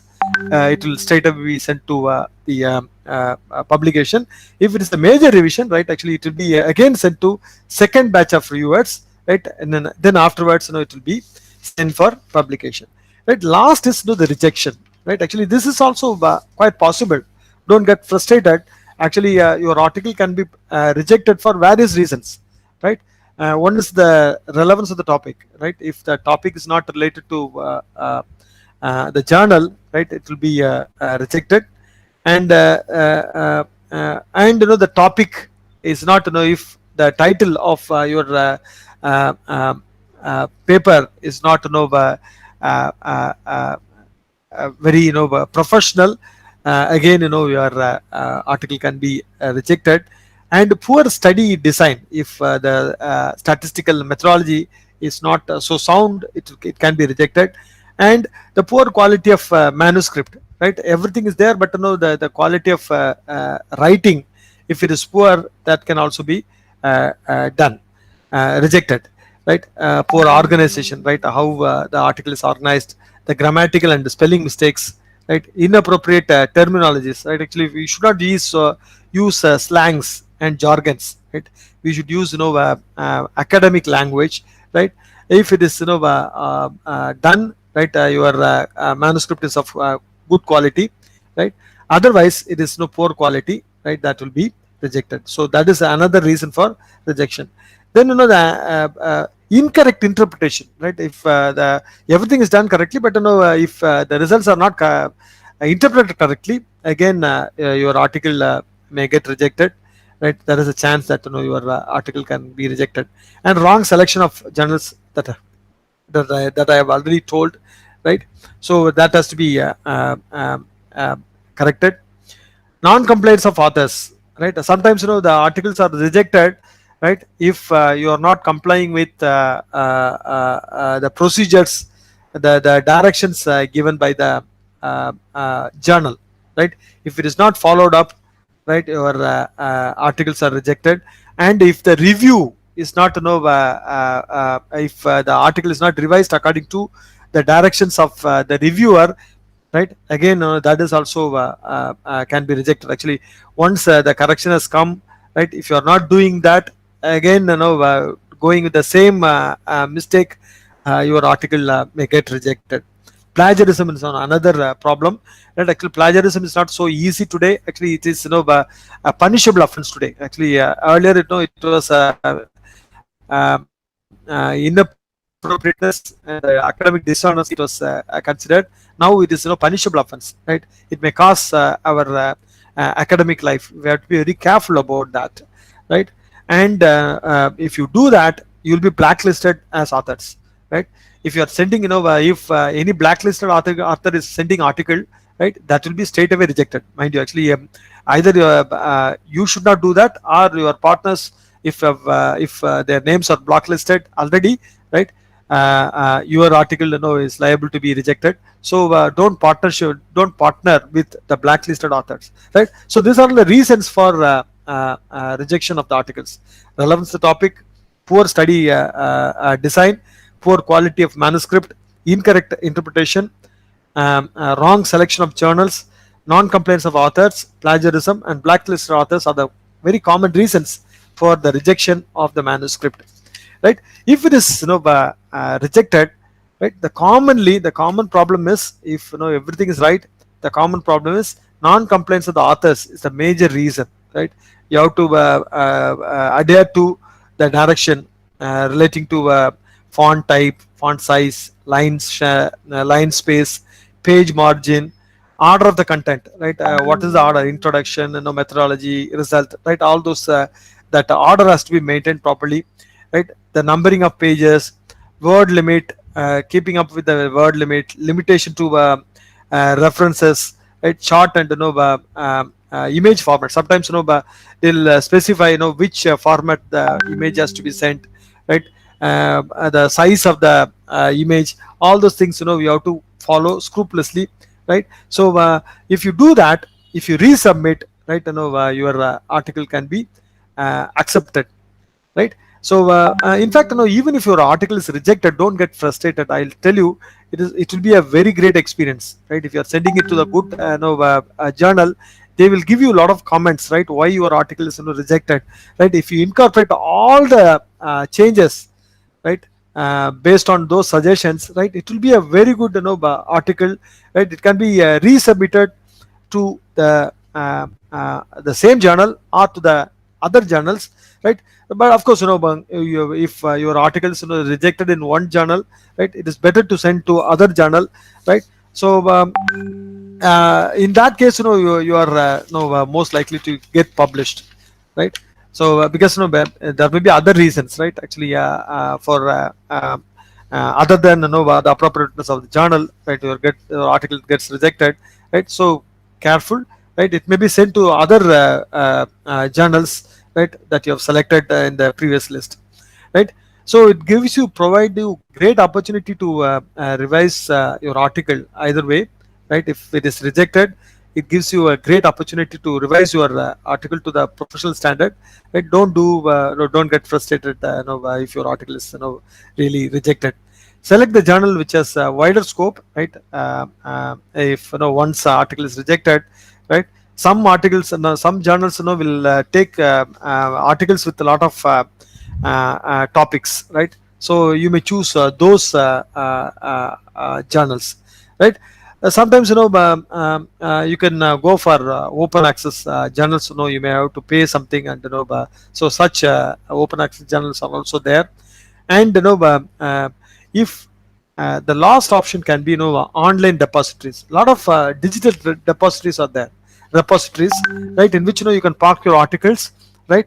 In the Google, you can Google for digital repositories, right? There are some digital repositories in economics, SSRN, right, and social science research network, right? It has got its own submission mechanism, right? In that, you can park your article, right, as a working paper, right? Actually, you can keep that as a working paper, right, till your article gets published somewhere, right? You can keep that as a working paper, right? So such digital repositories are there, SSRN and MPRA. MPRA is another digital repository, and NEP, new economic papers, right? So that is another digital repository. So in those digital repositories, you can place your articles, right? So so this is the way you can publish right? Um, I hope I've concluded my lecture. I'll just sum up what I have done so far. First, we have seen why publication is very important, and I've described how journal articles can be prepared, and lastly, I've described the stages of publication. Right, I know how the stages have to be managed. The publications has to be managed. Right. If you've got any questions, now I'll just try to answer those things.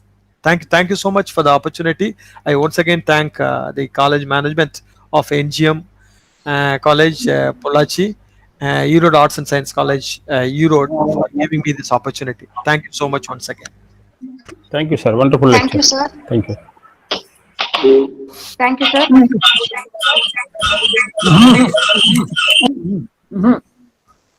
Hope that your presentation is very useful for our academicians to improve their research skills, sir.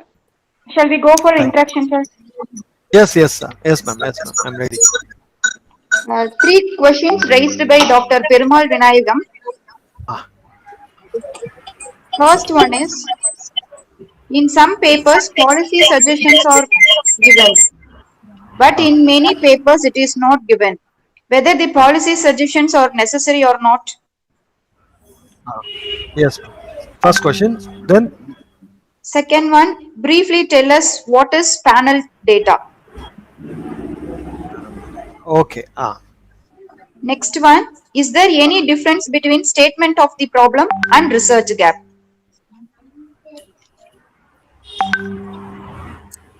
Problem and research gap. Okay. Any other question exists, ma'am? Yeah. Yes, sir. Most of the participants are asking you to suggest the list of journals, sir. Yeah. First, I'll try to answer this questions one by one. Then I'll deal with the last question later. Yeah, Okay, sir. First, usually the findings are contextualized. Then you will write the implication of your finding. Right. The finding has got implications for 3 things. One, the analytical theoretical implications, right? And it has got policy implications, and it has got methodological implications, right? It is not necessary that all the 3 have to be given in every finding, right? If it has got relevance for policy, you give policy implication, right? And other things you can give. This is not policy suggestion that you are giving, but the policy implications of the findings, that is very important. There is no difference between suggestion and the implications of your results. Here it is not suggestion. Actually, this is the suggestion for the connection. Sorry, this is implication of your results, not the suggestion that you are making. Policy implications, right? All the 3 need not be given. If it is according to the topic, right, it can be dealt. This panel data, actually the data are of 3 types. One is the cross section, time series, and panel data. Actually, see, this is very simple. Actually, data type, this is just a data type, right? The work that you're doing, right, is same for all.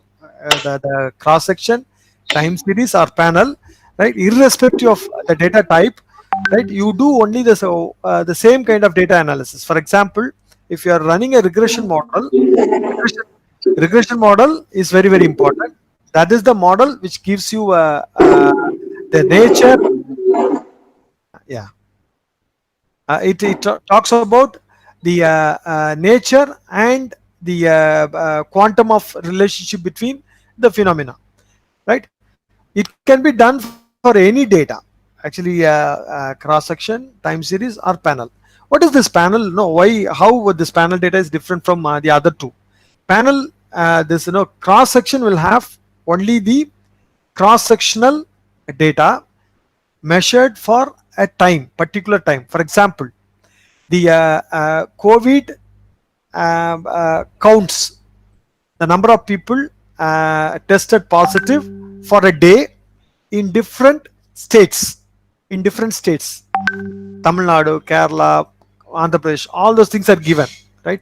Some off late, people are giving that in a tabular form, right? Such data, right? For a day, the COVID positive cases are presented for different states. This is a cross section data for a particular state. For example, Tamil Nadu, for different days from March 23rd onwards or 25th onwards, right, till June 2nd, right, how many counts are recorded, right? That can be given for a particular state for different time period, right? So time reference data is called time series data, right? Other than time reference data is called cross section data. Now come to the panel data. Panel data is a combination of two. It can be actually collection of time series data or collection of cross section data. What is this collection of time series data? You have got time series data for Tamil Nadu, you have got time series data for Maharashtra, you have data for time series data for Delhi. If you combine these three, it becomes a panel data, right? Usually the panel data will have a different shape. The cross section and the time series data will be columns, right? It will be a single column. This panel data will be a matrix, right? It will be a two-dimensional data type, right? This time series and cross sectional individually they are single dimensional data arrangement. This is a two-way data arrangement, right? This panel data, right? So whatever be the data case, whatever be the data type, right, you'll do the same analysis. If you want to connect this number of cases, positive cases with the temperature or with any other variables, right, you can do your usual regression analysis, right? So the data is different type. That's it. Lastly, I'll just talk about the difference between the statement of the problem and the research gap. Statement of the problem, this is what the first section of the introduction, right? The research gap is the second part, the second part of the introduction. What is this statement of the problem? You are trying to find out the problem, right? The problem which is very relevant for research or very relevant for the policy, relevant for the methodology, relevant for the theory, right, is found first, right? You are trying to find that problem and you are trying to contextualize the problem. This is what is called statement of the problem, right? After finding the problem, you are you are going to the literature and reviewing the literature, and after reviewing the literature, you see, right, how this problem is studied and what all the gap exists, right, in the study of the particular problem, right? So then you will get the research gap, right? So the particular research study will try to bridge that gap, right, either theoretically or methodologically, right? So that is what the gap is used for the studies, right? All are stated in the introductory part, right? I hope I have answered that question, right? Actually, if I've got furthermore to explain, I'll try to explain later. Lastly, this another question you raised, right? Which journal would you suggest? Right, it's a very general question, right? Actually, this depends on the topic. And of course, UGC gives a list, and you can Google for your particular topic, and you can find the journal, right? Actually, general topic will be there, right? Actually, whether it is related to development economics, or if it is development economics, whether it is related to particular aspects of development, if it is regional development, or it is education, or if it is health, right? Accordingly, you have to find the journals, right? There is no specific way. No, actually, in fact, UGC gives the full list, right, or the full list. No, you have to classify, right, by the general topic. Then you have to go deep into those particular topic, right? After getting 10 articles in the particular topic, you list it, right?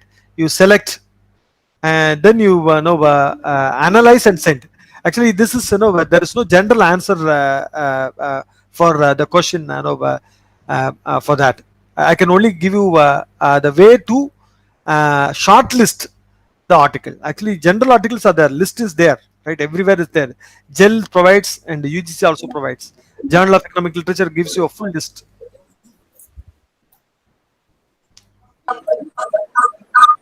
Any other question? That's all, sir. Thank you, sir. Thank you, sir, for your valuable clarification. Now it's time for feedback session. We have two participants. They are going to share their feedback now. One is great. Dr. Naveen Kumar Mehta and another one is Dr. Dharmendra Mehta. Now I request Dr. Naveen Kumar Mehta to introduce yourself and give your valuable feedback. Kale Vanakkam to everyone. Good morning to everyone. Right now it's almost 12:30, so it's a wonderful FDP in form of webinar series. We like to extend our heartiest, heartfelt thanks and congratulations to each and everyone who are directly or indirectly involved in this grand FDP.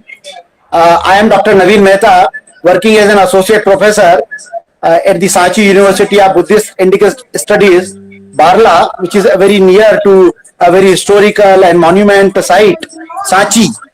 I'm really grateful to the organizing committee that they have given us their valuable time in making this particular lockdown period very informative, very interesting, and quite challenging also in terms of gaining knowledge. This FDP started from 27th May, and today it is ended on a very thumping and resounding note. I could remember the very first day we have been blessed by the very good speech of Ila Govan sir, and then it was followed by a number of academic scholars and seasoned academicians, like we have Bala Vijayalakshmi ji, we have even Mahendran ji, even Srinivasan ji, then we have a very eminent scholar today. So it was a very wonderful experience for me as well as for all the other participants, and especially I am really thankful on behalf of all the participants and delegates that the principal of the institution, Venkatachalam ji, MP Palaniswamy ji, principal of the institution, and the organizing committee, the organizers, Mani ji, Kashnathur Swamini ji, and Shaman Kumar ji, and even the lady, she was behind the success of this whole FDP, Dr. Nirmala Satish ji. She did a wonderful job. She took almost personal care and concern for each and every participant. She put all the questions to the YouTube link, and it was well managed, executed, and implemented, I think, on a very thumping note.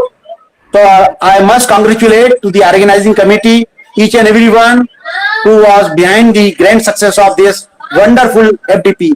So if you ask me in terms of what I have taken at my home, I have taken 7 days rich learning. It started from the pedagogical learning, how to write a research paper, how to talk in terms of even today's Pushpa Raj's Professor Pushpa Raj lecture was a wonderful treat to listen. He gave us each and every aspect related to writing a paper. So I am thankful to him also. So thank you each and everyone, and I hope that in time to come also we will be blessed by such eminent scholars and speakers. Thank you. Thank you. Thank you, Thanks a Mehta. lot, sir. Thanks a Hello? lot for your valuable feedback. Now I request Professor Smitha, Assistant Professor, Government College, Chittoor, Palakkad, Kerala, to present her feedback. Hello, am I audible? I am audible. Yes, Yes, ma'am. ma'am. Yes, Yes, ma'am. ma'am. Yes, ma'am. Yes. Good afternoon, one and all. It's my pleasure and privilege to be a part of this valedictory function. And first of all, let me thank the entire crew of this FDP program. A special thanks to Nirmala ma'am and Sarvan Kumar sir for giving me this opportunity. With due respect to all the resource persons of the day and all the principals and the entire faculties and the participants. Actually, their journey started of both the colleges. It was, as we say, unity is strength, and when there is teamwork and collaboration, wonderful things can be achieved. And these colleges, two colleges, and they did their part and they achieved it today. They started their journey and on 27th May, and they reached their destination on 2nd June, giving a full entire resourceful sessions.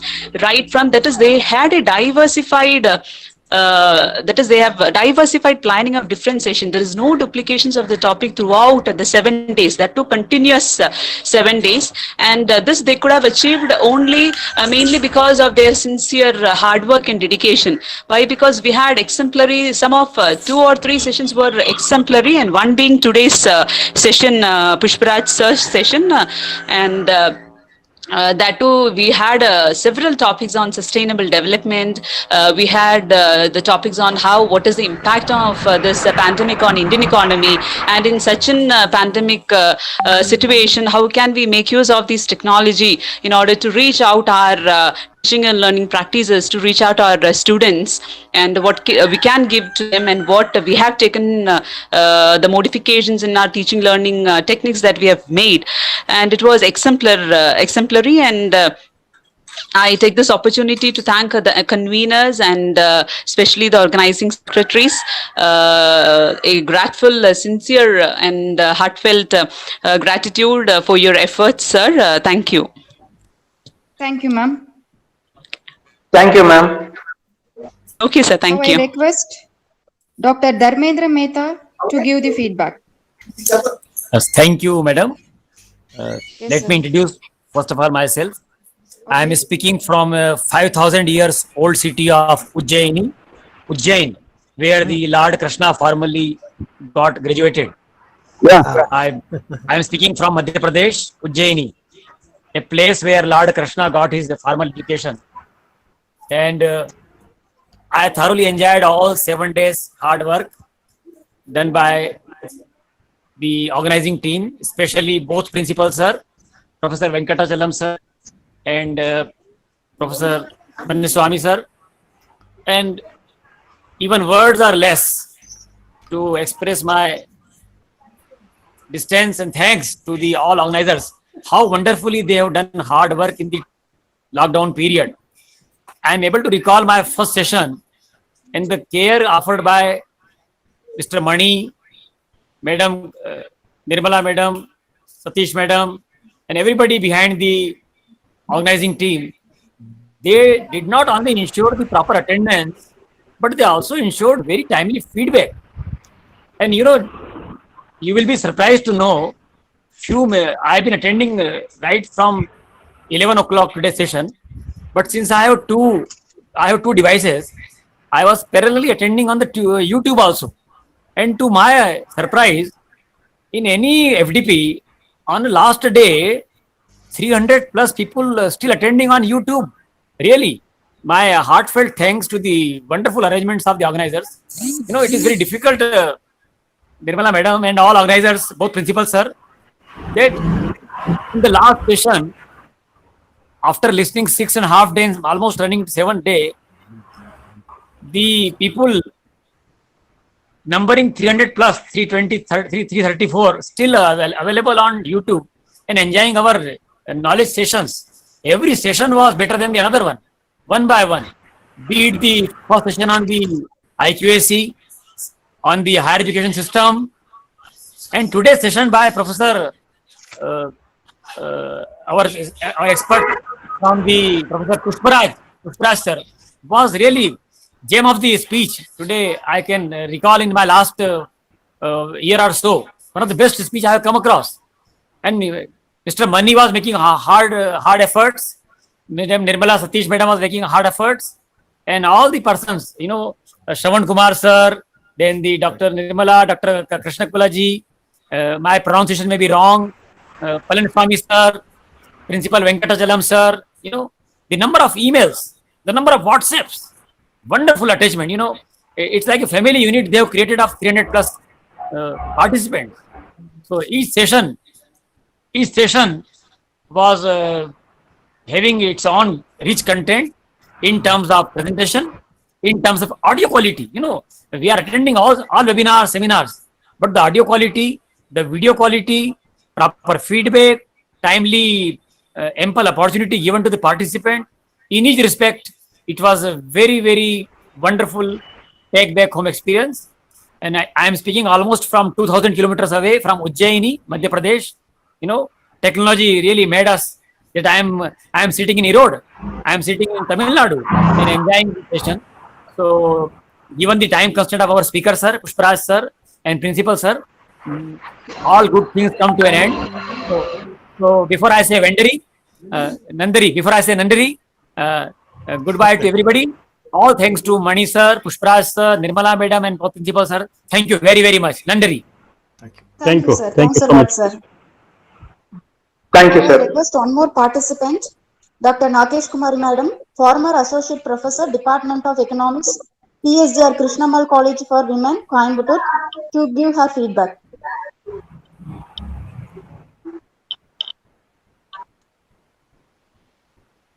Madam.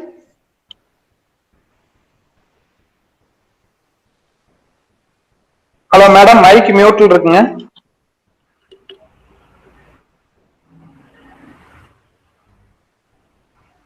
Nagesh Kumari Madam, you have to unmute your mic.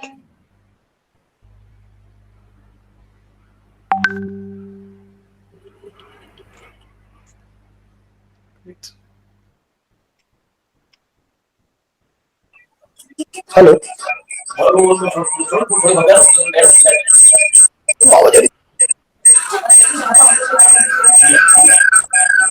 Madam. Hello.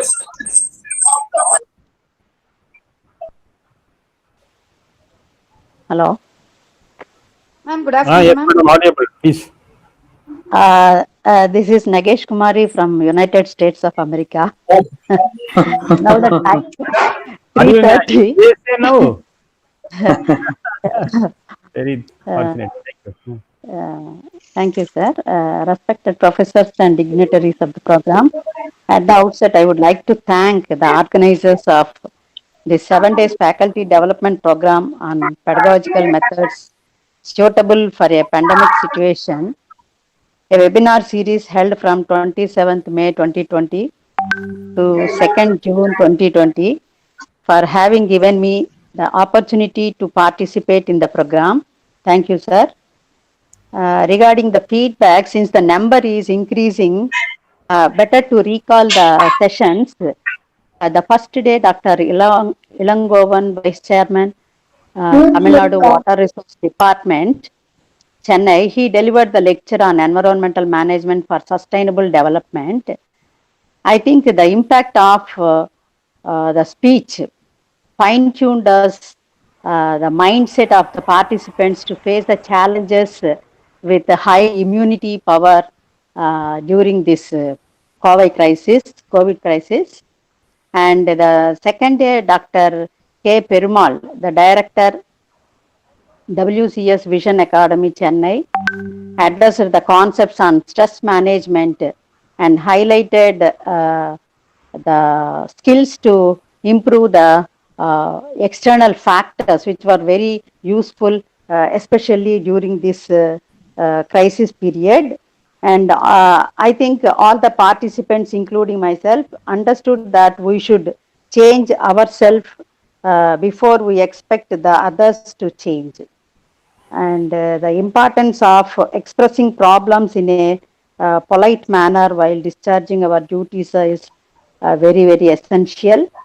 And the third day, Dr. Mahendran from Tamil Nadu Open University addressed on the WhatsApp Messenger, an effective learning tool which is very, very informative really for the participant, all the participants, it is real practicals and it is a practical experience, I felt.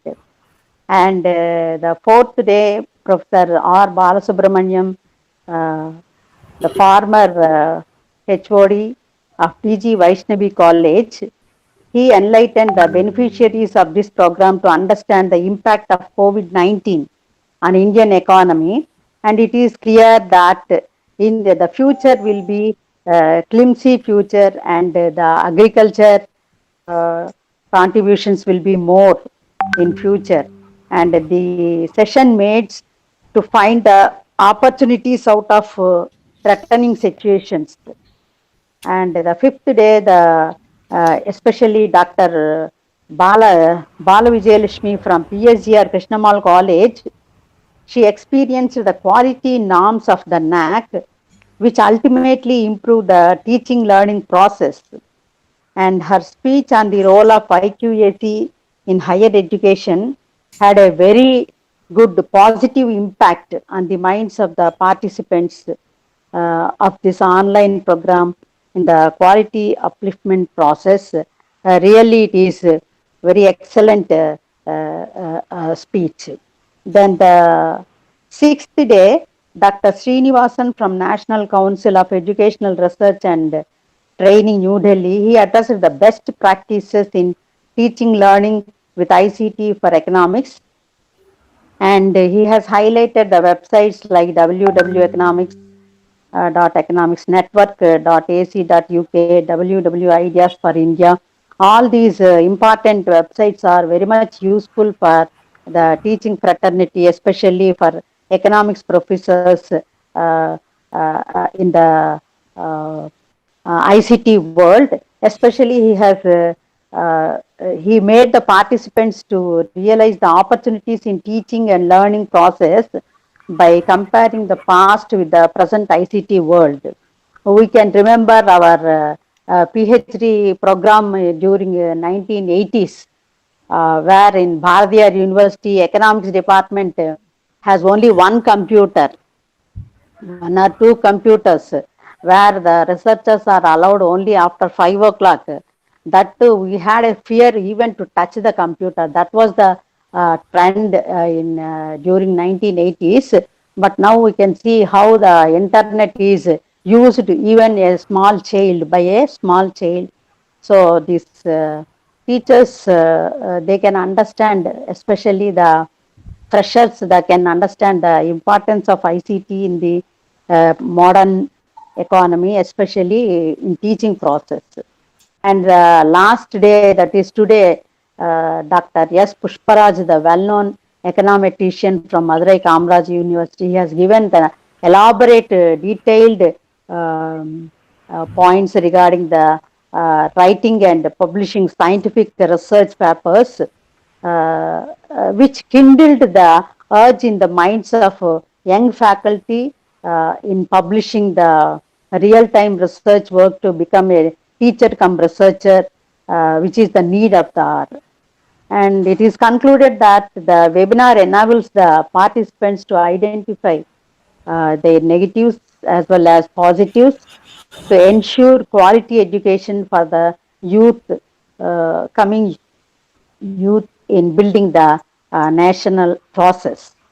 And I wish that the management and the principals of Erode Arts and Science College and NGM College will continue the support, full-fledged support to the heads of the Department of Economics, Dr. Mani and Dr. Tulsi Mani, and encourage the organizers like Nirmala, Satish, Saravanan, to bring forth many more online programs for the teaching fraternity. Thank you, sir. Thank you. Thank you, ma'am. Thank you. Thank you, ma'am. Thank you, sir. Now we request our principal, Dr. P.M. Palanisamy, sir, Nalamuthu Counter Mahalingam College, Pollachi, to deliver the valedictory address.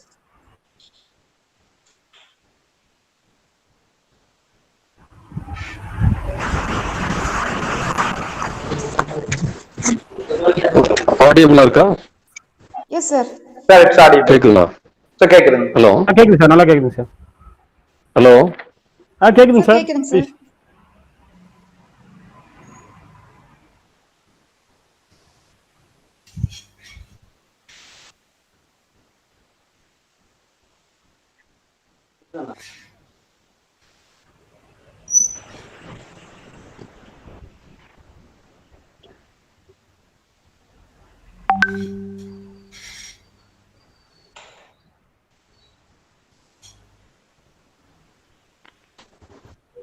கேக்குங்களா?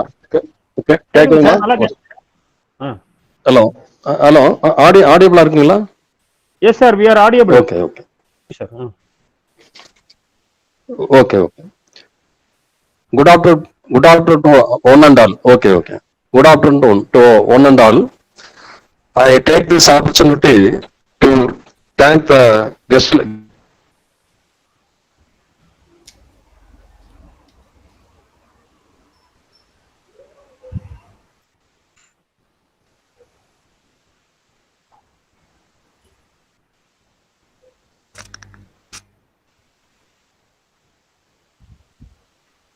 Sir.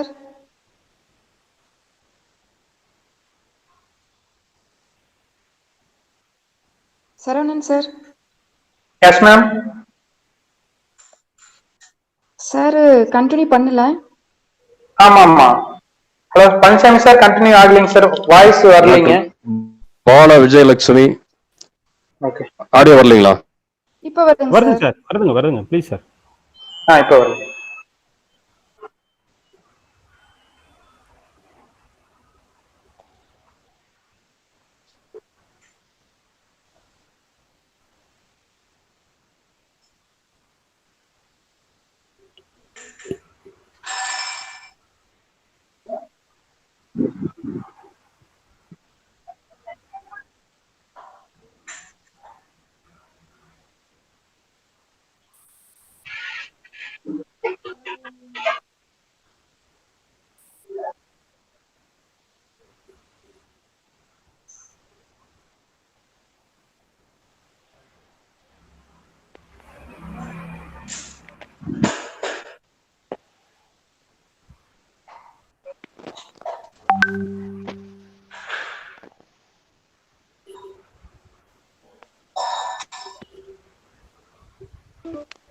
Saravanan, sir, is it audible? No, it is not audible. It is not audible, ma'am. Principal, sir, your voice கேட்க மாட்டேங்குதுங்க sir.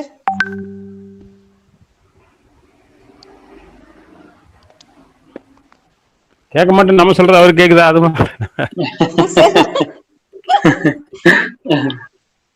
அவர் ஏதோ பேசிட்டு இருக்கிற மாதிரி தான் இருக்கு Nirmala, but நமக்கு கேட்கல. ஆடியோ வரலைங்க ma'am. You send a private message to him.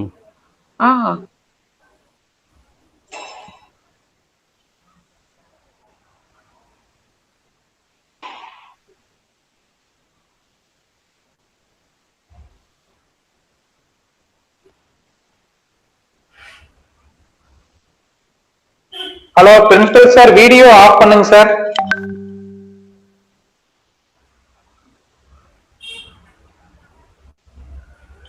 Hello principal sir, video off பண்ணிட்டு பேசுங்க சார். Yes, left Saravanan. ஆமாங்க sir, he may be joining sir. So we'll wait for 2 minutes sir.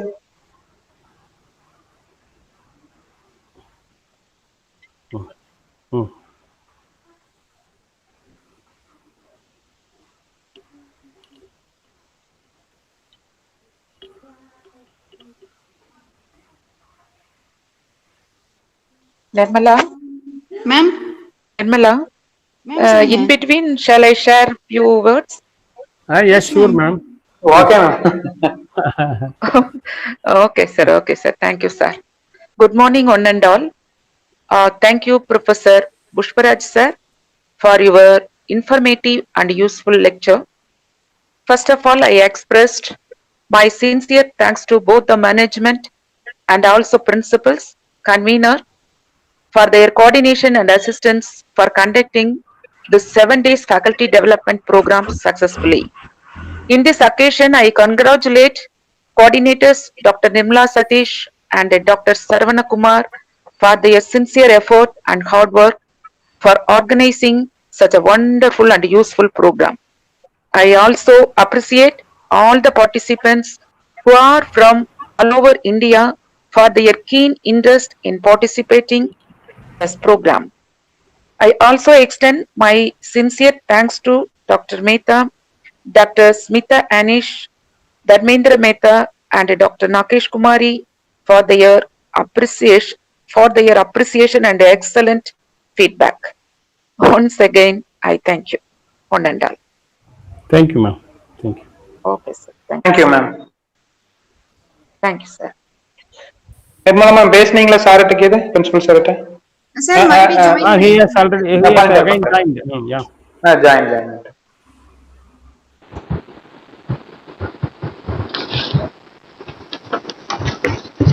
Sir இப்போ ஆடிபிளா இருக்கா?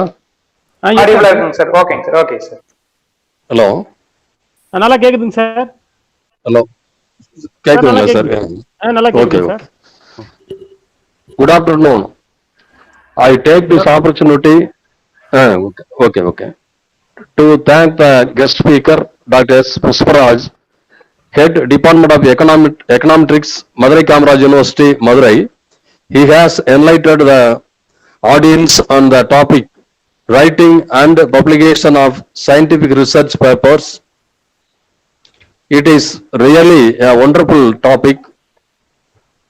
I thank guest speakers who delivered the lectures on all the previous 6 days. Dr. Ilangovan, Dr. Perumal, Dr. Mahendran, Dr. Balasubramaniam, Dr. Bala Vijayalakshmi, Dr. Srinivasan. I also thank the principal, Dr. Venkadachalam, Erode Arts and Science College. Sir, I wish you a very peaceful and retired life. And the organizers, Dr. P. Krishna Tulasimani, HOD of Economics, NGM College, Pollachi, Dr. N. Mani, HOD of Economics, Erode Arts and Science College, organizing secretaries, Dr. Nirmala Satish, NGM College, Pollachi, Dr. Saravana Kumar, Erode Arts and Science College, Erode. I also congratulate the participants all over India and other technicians of the 7-day faculty development program on pedagogical methods suitable for pandemic situation, webinar series. Thank you. Thank you, sir. Thank you so much. Thank you, sir. Before going for vote of thanks, I would like to thank the principals of both college, HODs of both departments for their timely assistance at all stage in organizing this program. Thank you, sir. Thank you. Next, my heartfelt thanks to my co-organizing secretary, Dr. Saravana Kumar, Assistant Professor, Department of Economics, Erode Arts and Science College. He assisted me, guided, helped me a lot. Because of his mutual support only, this program made a remarkable one. Saravana Kumar sir, thanks a lot. Thank you, ma'am. Now you can start your vote of thanks, sir. Okay, ma'am. Good afternoon to all. I thank today's resource person, Dr. Pushpa Raj sir, Head Department of Econometrics, Madurai Kamaraj University, Madurai. Thank you, sir, for your excellent presentation. So now I would like to thank the management of Erode Arts and Science College and NGM College, Pollachi. I also thank the beloved principals, Dr. R. Venkadachalam sir, Erode Arts and Science College, Dr. P. M. Palanisamy sir, NGM College, Pollachi, for the continuous encouragement and support. So I also thank words fall inadequate to express my sense of gratitude to HODs of Department of Economics, Dr. N. Mani sir, Erode Arts and Science College, Dr. P. Krishna Tulasimani madam, for continuous support and constant encouragement.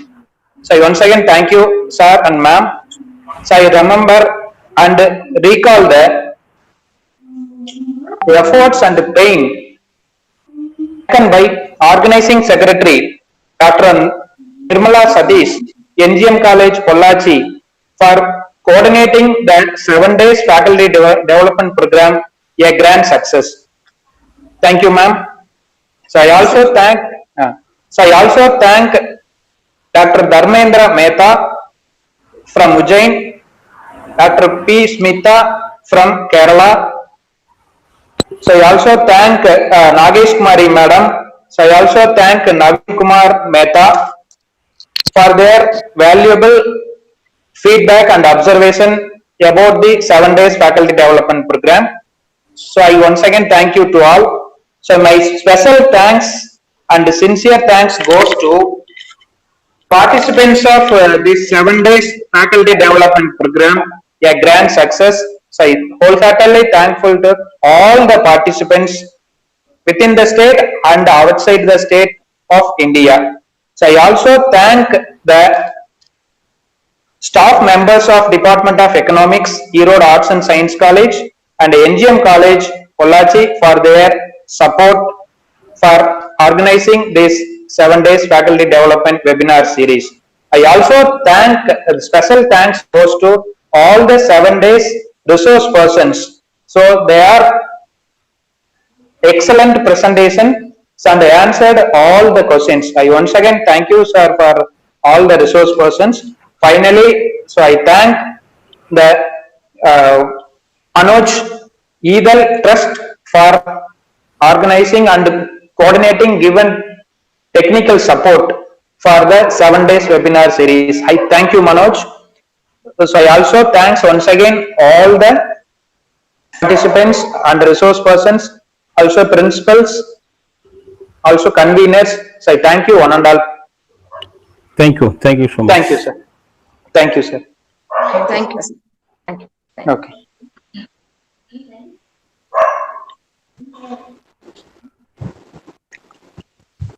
Ma'am, shall I wind the session? Yes, yes. Okay. Okay, sir. NGM principal, sir. Thank you, sir. ஓகே ரொம்ப சிறப்பா கொடுத்தீங்க, ரொம்ப நன்றி. Thank you sir. ரொம்ப நல்லா இருந்துச்சு, உண்மையிலேயே யூஸ்ஃபுல்லா இருந்தது. மீண்டும் thank you sir. Thank you sir. Okay பிரின்சிபலுக்கு தேங்க்ஸ் பண்ணிருங்க. ஏன்னா ரிட்டையர் ஆகுறாங்க. பண்ணிடுறேங்க சார். ஆமாங்க சார், அவரு கொஞ்சம் பிஸிங்க, அதனால வந்துட்டு போயிட்டாரு திரும்ப. Okay Nirmala. Sir okay sir. Okay Nirmala, ரொம்ப தேங்க்ஸ், நல்லா பண்ணிருக்கீங்க. அதே போல துளசிமணி மேடத்துக்கும் ரொம்ப நன்றி. ஓகே சரி. Okay sir. Mani sir, thank you sir. Mani sir. Hello Mani sir. அவர் phone I think so, sir is not. ஆமா. ஓகே சார், இங்க போயிட்டு வரட்டுருக்கே. Hello Mani sir. ஹலோ, கேக்குதா சார்? கேக்குது. Okay, thank you sir. Thank you so much. Thank you Saravanan. Thank you Nirmala ma'am, ரொம்ப சந்தோஷம். ரொம்ப சிறப்பா பண்ணிட்டீங்க. தேங்க்யூ so much. ரொம்ப சார் நல்லா பண்ணிட்டீங்க ரெண்டு பேரும் சேர்ந்து. ப்ரோக்ராம்ல ஜாயின் பண்ணுங்க, நல்லா பண்ணுங்க.